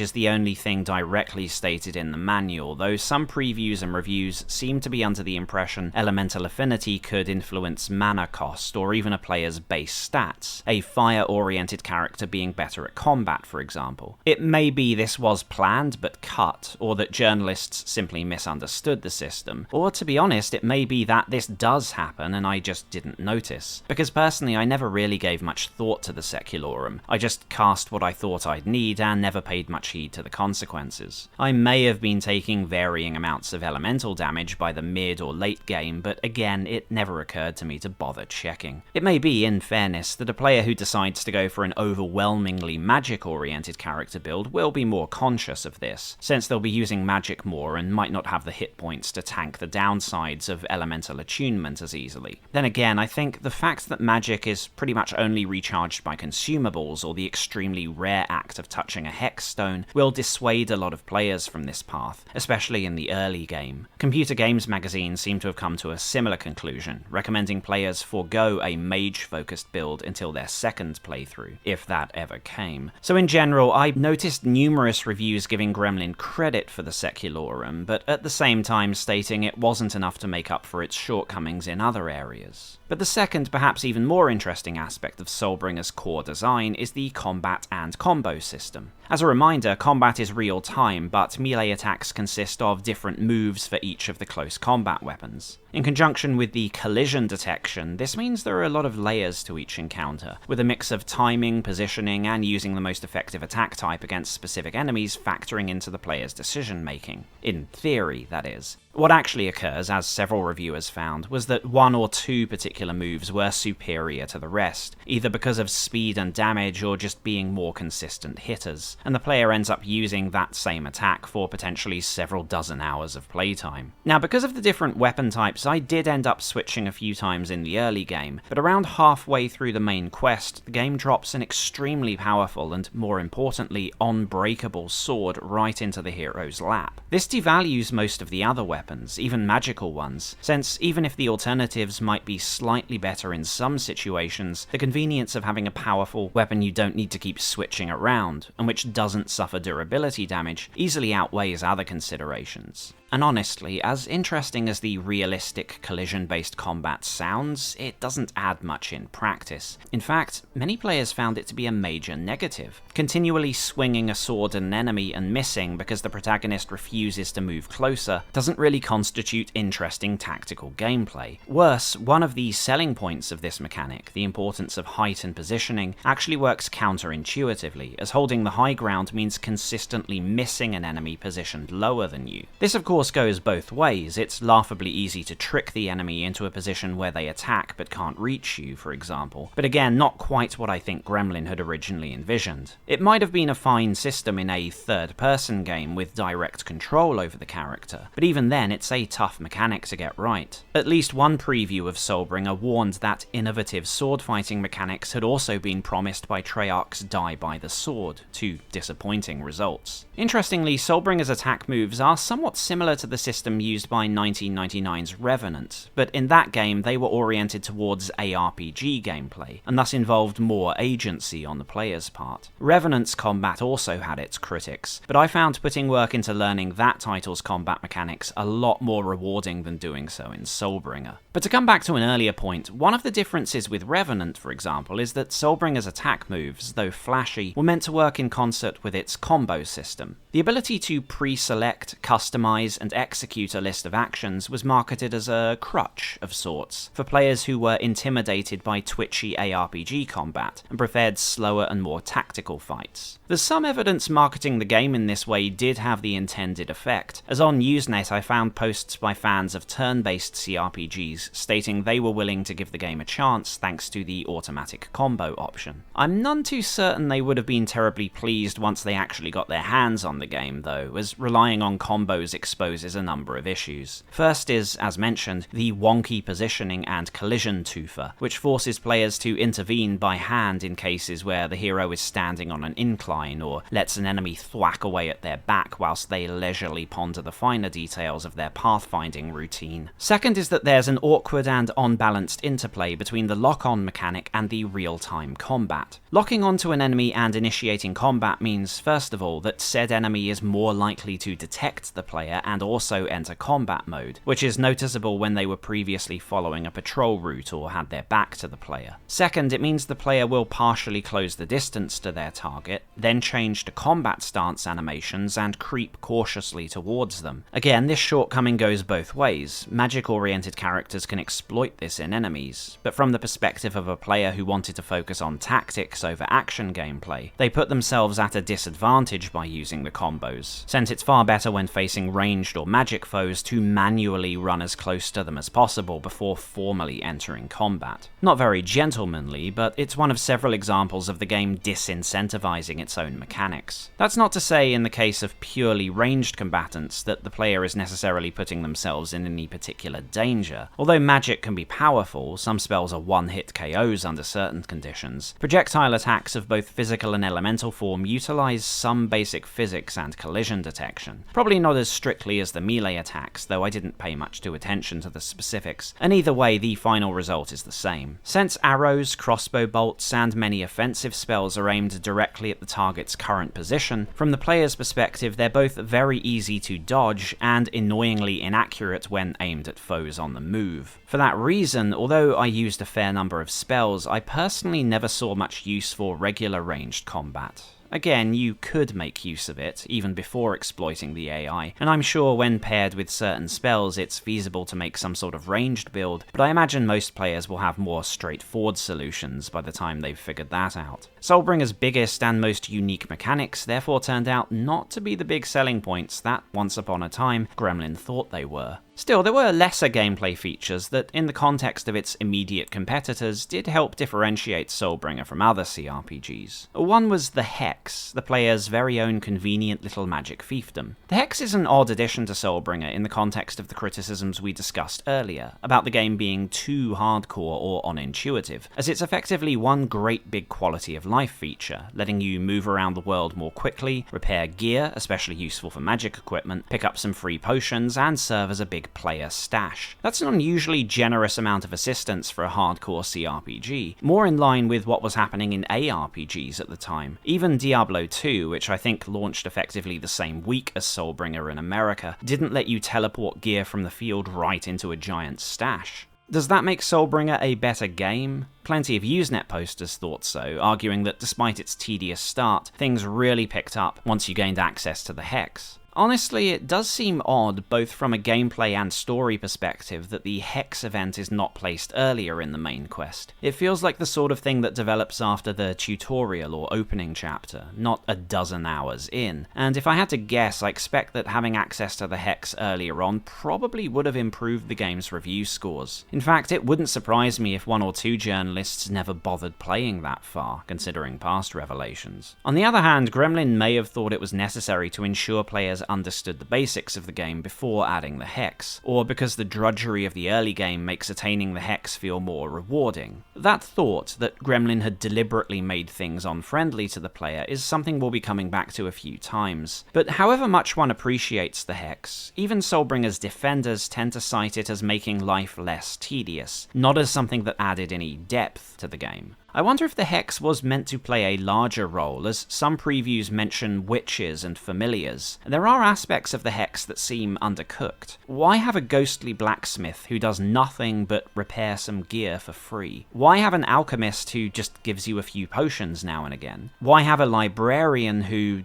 well, he doesn't really do anything, just tells you how to activate the spellbooks? I have absolutely no evidence for this, but maybe the alchemist, for example, was meant to be part of a crafting system. It is strange that there is a whole side of the game involving pulling up herbs and mushrooms and having them identified, rather than just streamlining everything into HP and mana potions. The two most obvious explanations are, first, that herbs are there for the same reason food is there. It was there in more traditional CRPGs, and Soulbringer hadn't quite aged out of the practice. And second, that herbs are there because there were other mechanics, never implemented, that were meant to tie into them. Maybe brewing potions by hand, maybe as reagents in spellcasting like in Ultima. Both explanations are entirely plausible, since Soulbringer includes evidence of both aping older, early to mid-90s CRPG mechanics, and of trying, but failing, to include additional mechanics. Some of these were mentioned in previews, choosing the player's background, or randomized quests, or extra hex functions. A few may have been misinterpretations or misstatements, but it's not unreasonable to speculate that a game in development for nearly 5 years probably suffered a cut feature or two. One such possible feature is a utility for the fortune teller Melissa. A lot of reviewers were confused by this character's practical role. Although she's involved in several side quests, her trade, the so-called seeing cards, serves no discernible purpose. Seeing cards give extremely vague hints as to the events of the story, and there's no way to know if the card you're about to purchase is relevant to an event in the main quest that's already happened, is about to happen, or will not occur for some time. Purchasing the seeing cards is not that cheap early on, and it's not quite clear why the system exists at all. The cards consist of numerous unique art assets, which I can't imagine were that quick to produce, so it's odd this much work went into a mechanic that's basically a teaser for the story. There might be a mundane reason for the existence of the seeing cards. Melissa and her visions were part of the early 1998 marketing for Soulbringer, so maybe the team just found a convenient reuse for promo materials. However, it's interesting that in the text files for Soulbringer, 2 of the quests involve receiving a seeing card, and the quest journal then giving a much more explicit and detailed explanation of the meaning of said cards. As far as I can tell, these journal entries, and the explanatory text revealing the meaning of the cards, only exist for a very specific part of the main quest. I'm not even sure how to activate these quests in-game, although it could just be another one of those timed quests, like the bandit cloak, that you can miss. Maybe, and again I'm speculating based on very little information, but maybe the original point of these cards was that when the player was unsure of what they should be doing next, purchasing a seeing card would basically give them instructions on where to go to progress the main quest. The cards themselves are very vague, but the text in the game files I mentioned earlier pretty much tells the player exactly what to do, so maybe there was a point at which every part of the main quest had a seeing card journal entry. Players who had gotten stuck could pay for the convenience of being told their destination. If true, that would tie into the point I mentioned earlier about how Soulbringer sometimes seems deliberately vague on certain points, whether it's how a particular mechanic works, where to find someone, or how to solve a quest. That wasn't a particularly fashionable approach by the time Soulbringer was released, but certain titles like Fallout and later Arcanum did flirt with it, and more to the point, it was standard procedure in the series that inspired Gremlin's game. In the Ultima franchise, understanding what to do and where to go was sometimes a bit of a puzzle in itself. An NPC might mention something relevant to the main quest, but would not necessarily explain how it was relevant or what the player was meant to do. That was sometimes up to the player to discern. Rather than NPC A telling you to find NPC B, and NPC B telling you to go to NPC C, you might have to piece together the relationship between these characters yourself, which wasn't always easy to recall when these NPCs were on different continents. That isn't to say Ultima's quest structure was necessarily complicated. On paper, it was often merely A to B to C, just that the player wouldn't immediately know they were meant to follow this route. Soulbringer does sometimes feel a little similar in that regard. Even with the quest journal, it can be unclear which character is being referenced or where a particular location is, let alone the means to reach it. Wasting an hour combing the wrong map was a complaint I saw repeated a few times, and I can't find whatever in Soulbringer was also a frequent topic on Usenet. This is the stage at which we would point out that this understandably frustrated some players, but appealed to those familiar with or attached to quest design that asked the player to engage in some critical thinking. Unfortunately, it's another area in which Soulbringer didn't really do enough to be able to enjoy the benefits of this approach. Whereas newcomers like Fallout, Deus Ex, and even to a very limited extent Baldur's Gate would reward the player's intuition with alternative and sometimes unconventional means of completing quests, Soulbringer is non-linear only in the sense of having large environments and slightly less obvious gating compared to more cinematic or story-driven experiences like Final Fantasy or VTM Redemption.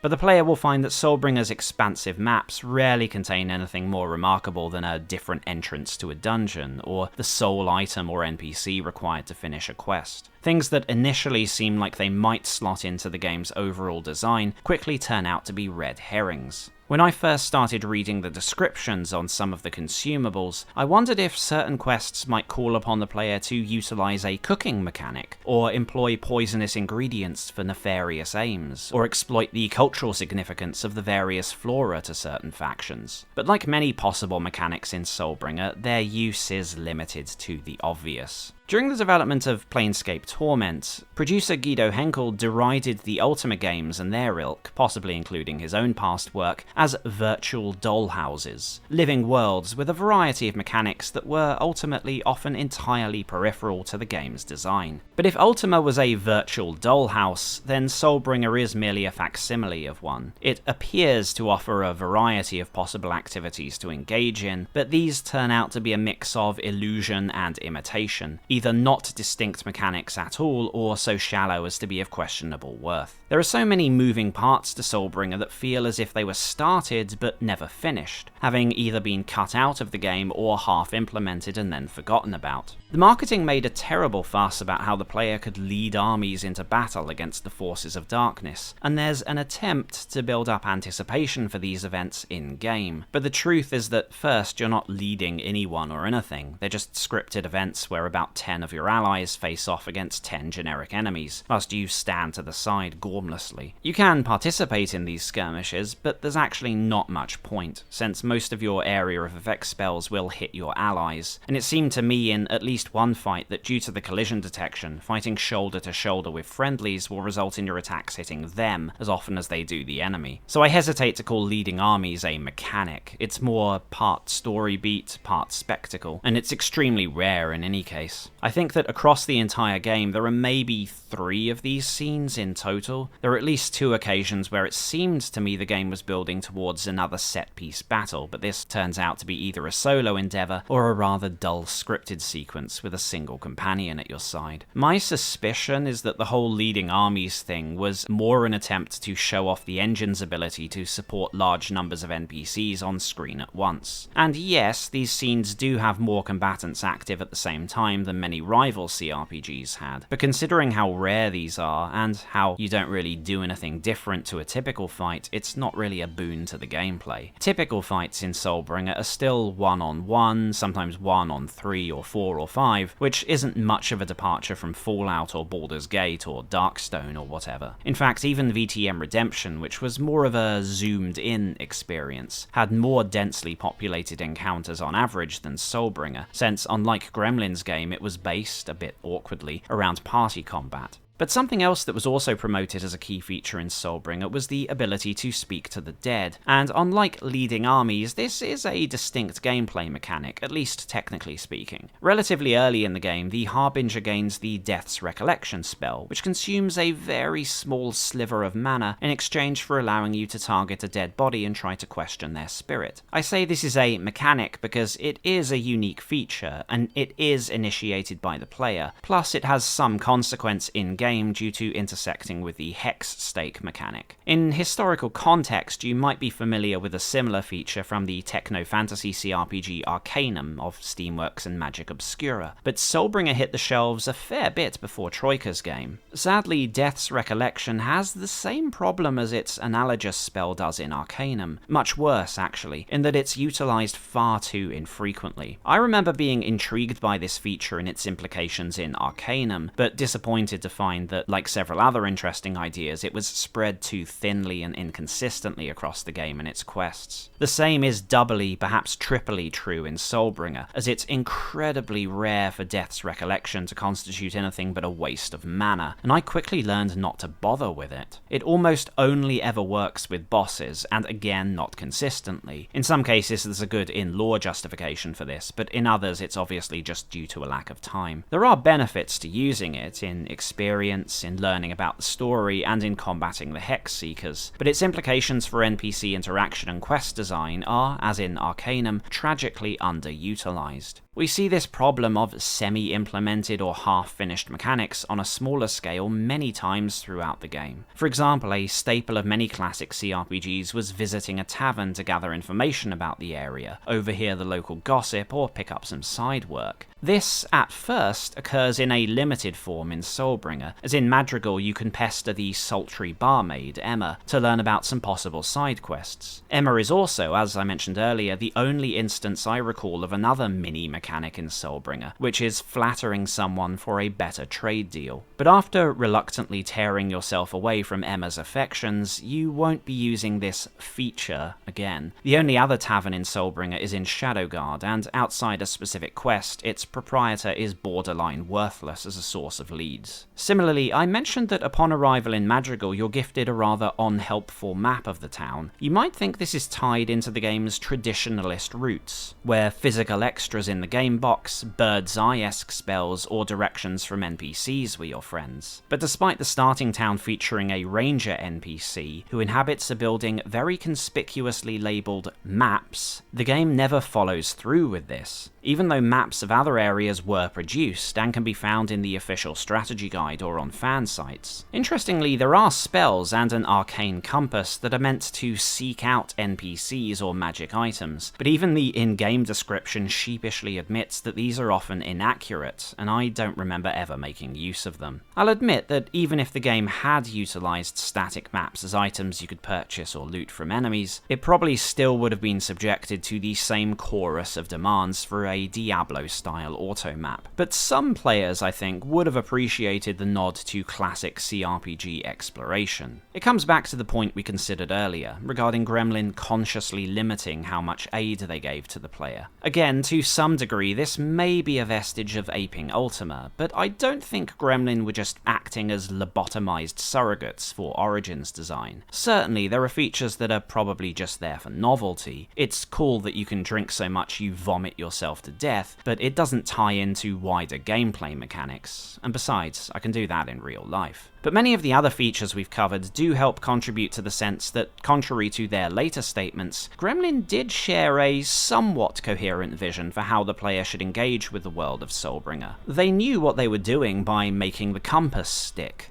by giving vague directions, by leaving important items lying around but not explaining their utility, by dotting the maps with enemies well beyond the player's level, or by letting them walk into trapped rooms and die horribly. Presumably, this was to encourage pushing the player into thinking for themselves a little, and feel they genuinely earned their rewards. If the many little mechanics already present in Soulbringer had been fully incorporated into the game from beginning to end, the weightier elements, such as reconstructing the hex or raising an army, expanded on, and the seemingly semi-complete elements, be it cartography or card reading, actually finished, then taken as a whole, the game would undoubtedly have come close to a neo-Ultimanian dollhouse. Unfortunately, Soulbringer is, in the words of Chris Anderson, merely a very well-rounded RPG, replete with all manner of fancies, but almost all of them either not fully integrated into the game or too shallow to really matter. It would fit what we know of Soulbringer's development, having benefited from a surge of progress and enthusiasm at the start of the project, then becoming mired in the drudgery of trying to consolidate everything into a consistent 40 or 50 hour experience. The legacy of this is in mechanics that are introduced and then never used again, in quest density and quest design becoming increasingly inconsistent as the player progresses into the second half of the campaign, and of a game that, despite being marketed as an epic, old-school role-playing experience with innovative 3D additions, feels more like an over-designed action RPG. Far from blazing a trail for a new era of CRPGs, Soulbringer galloped straight into the open grave left for it by its competitors. A game designed in accordance with an older sort of RPG that neither fully captured the positives of the old guard nor pushed the boundaries of the genre in the way titles like Fallout, Planescape, or Deus Ex did. Now, it's sometimes pointed out that there's an over-reliance on viewing games through the lens of how unique or revolutionary they were in the context of their release date, the critic's folly, if you like. And there's no doubt a gulf exists between how both reviewers of the day and retrospective commentators judge a game, and whether the average player actually cared about this at the time. And as we saw, there were bands of militant Soulbringer apologists roaming the deadly wastelands of Usenet for some time after its release. But an average title, without any particularly interesting or unusual gameplay mechanics, will typically rise above its station only through some other standout feature: strong production values, a remarkable story, or waifus. Alas, once again, Soulbringer's overlong development cycle meant that what seemed special, or at least acceptable, in 1996 did not count for much by spring 2000. But that doesn't mean it's not worth looking at. A team of 40 people working on and off for 4 or 5 years must, like the proverbial monkeys on typewriters, eventually produce a few gems. And thankfully Gremlin was not, to my knowledge, staffed by monkeys, though I concede I never pressed my sources on this point. And whether out of historical curiosity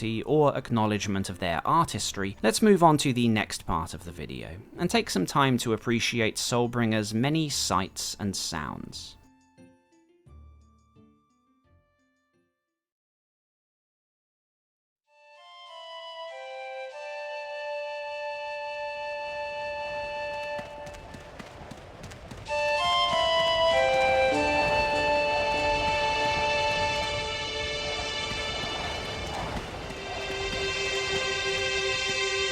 We thank you once more, stranger.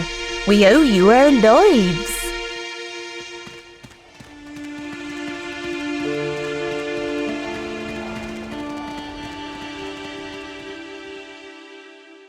One of the earliest 1998 previews of Soulbringer, when it was still called RPG in fact, likened it to Bullfrog's Syndicate Wars, another pioneer of 3D environments released 2 years earlier. I don't know if that was a comparison made by the writer or specifically mentioned to him by Gremlin's marketing, but it's a good touchstone for where 3D technology stood when Soulbringer began development. In the mid-90s, I suspect Gremlin had an abundance of confidence in their ability to push the boundaries of computer graphics, as evidenced by their success with the Acture Soccer and True 3D engines, not to mention their in-house mocap studio, so they may well have looked at titles like Syndicate Wars and felt that they could not only match, but easily exceed what their contemporaries were doing. True, Gremlin just as often found themselves victims of advances in rendering. Acture Soccer may have blown 2D football games out of the water in 1995, but less than a year later, Realms of the Haunting was itself beaten to the market by the fully 3D id Tech 2 engine. Still, out of all the genres available on home computers, CRPGs were among the less sensitive to technological advancements. Putting aside outliers like Interplay's Descent to Undermountain, traditionally role-playing games did not, and usually could not, market themselves as being on the cutting edge of 3D graphics. It was, remember, 1994's Ultima 8, which supposedly served as the aphrodisiac that led to Soulbringer's conception, and outclassing an isometric 2D game probably wasn't thought to be an impossible challenge for a company who had already done much more than dabble in 3D. The early, on-dated milestone mentioned by a couple of Gremlin staff, their first glimpse of a rotatable 3D environment, was reportedly both inspiration and encouragement to the team, and helped drive their initial enthusiasm. In Edge magazine's 1996 teaser for the game, Gremlin had made much of the engine and environments being 3D, and how its inhabitants would make use of mocapped animations. I'm not actually certain that the engine demoed in 1996 was the same engine being utilised by the time Soulbringer was revealed in 1998. Circumstantial evidence, such as programmer Stephen Lovesey being credited as the first team member officially assigned to the game, and at least two different sources I spoke to referring to it as Steve Lovesey's baby, would support the theory that RPG's engine was always Lovesey's work. But if you've watched the history section of the video, you'll know there's evidence against this. Either way, from June 1996 to May 2000, similar features, height-mapped 3D, a rotatable camera, large numbers of characters, and mocapped animations, remained key marketing points. But even in the 1998 footage, it was noticeable that these characters appeared to be sprites, not polygonal models. This did not immediately make Soulbringer's visuals outdated, but it did mean they weren't as groundbreaking as some other CRPGs being revealed around the same time. And as we know, it took another 2 years before Soulbringer arrived on shelves, by then finding itself in competition with two extremes of CRPG artistry. On the one hand, the 2000s were a very respectable send-off for RPGs still utilising 2D graphics, with the Infinity Engine games in particular illustrating some of the best of pre-rendered assets, from incredibly intricate and detailed isometric backgrounds to smooth and organic-looking character sprites. On the other hand, there were polygonal 3D powerhouses like Vampire the Masquerade Redemption, which showcased real-time 3D models that held up to close scrutiny, making use of increasingly common techniques like facial animations and 3D accelerated lighting effects. Just as with its gameplay and design, Soulbringer was stuck in the middle, using an aging engine that had been hastily rewritten to try and take advantage of 3D cards, utilising a mix of real-time 3D environments and 2D sprites. Well, when it came to the character models, sort of 2D sprites, but we'll come back to that. In a way, Soulbringer was using the opposite approach to titles like 1998's Return to Krondor, wherein backgrounds were pre-rendered but character models were polygonal 3D. Even though Soulbringer's engine was unquestionably aged by spring 2000, it's impossible to make objective judgments as to whether its half 3D, half 2D visuals were better or worse than rivals. Soulbringer was not an isometric or fixed perspective title like the Infinity Engine games, nor a first-person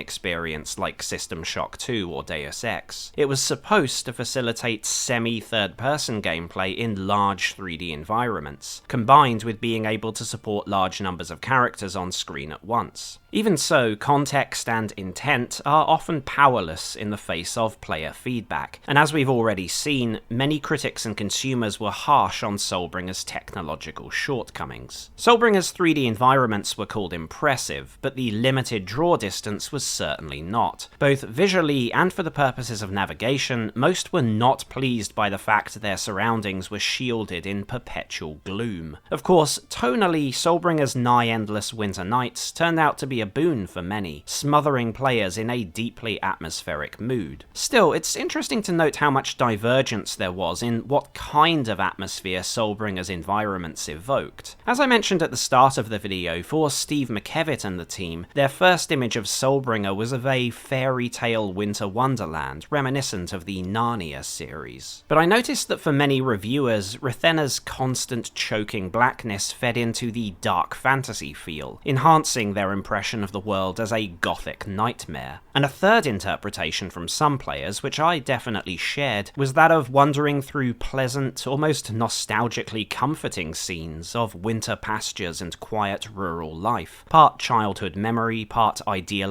painting of pre-industrial existence. Whichever impression prevailed, though, it's undeniable that players will spend a substantial chunk of time walking through dark, snowy fields and lightly populated hamlets. It's not until well into Soulbringer that the player leaves Madrigal, Ravenscar, and the surrounding areas behind, temporarily, and reaches the outlying regions of Shadowguard. But Shadowguard and its environs are almost identical to those of Madrigal's. It's a rather small port, all things considered. Though there's variation in some of the dungeons, otherwise the player is again subjected to hours of, as Patrick Phelan put it, river, scene, snow. It's mitigated by the fact these environments were, and often still are, so atmospheric, but very few people were able to endure this lack of variety for that long. It takes a long time for Soulbringer to introduce more exotic locations like Talendra, Rainbow Isle, and eventually Thardalin and the other realms. Even then, only a handful of these environments are particularly memorable, and some are, once more, ice and snow and fields all over again. I also got the sense the later environments were not as carefully modelled as those from the start of the game. I noticed more seams in the 3D models and other minor visual issues. The obvious observation would be that Madrigal and the surrounding areas were in development for much longer than areas like Thardalin, though some of the other realm locations can be spotted in 1998 promos. But all these areas received criticism for, in various places, the raw visual fidelity of the landscapes. That is, although the environments as a whole impressed many reviewers,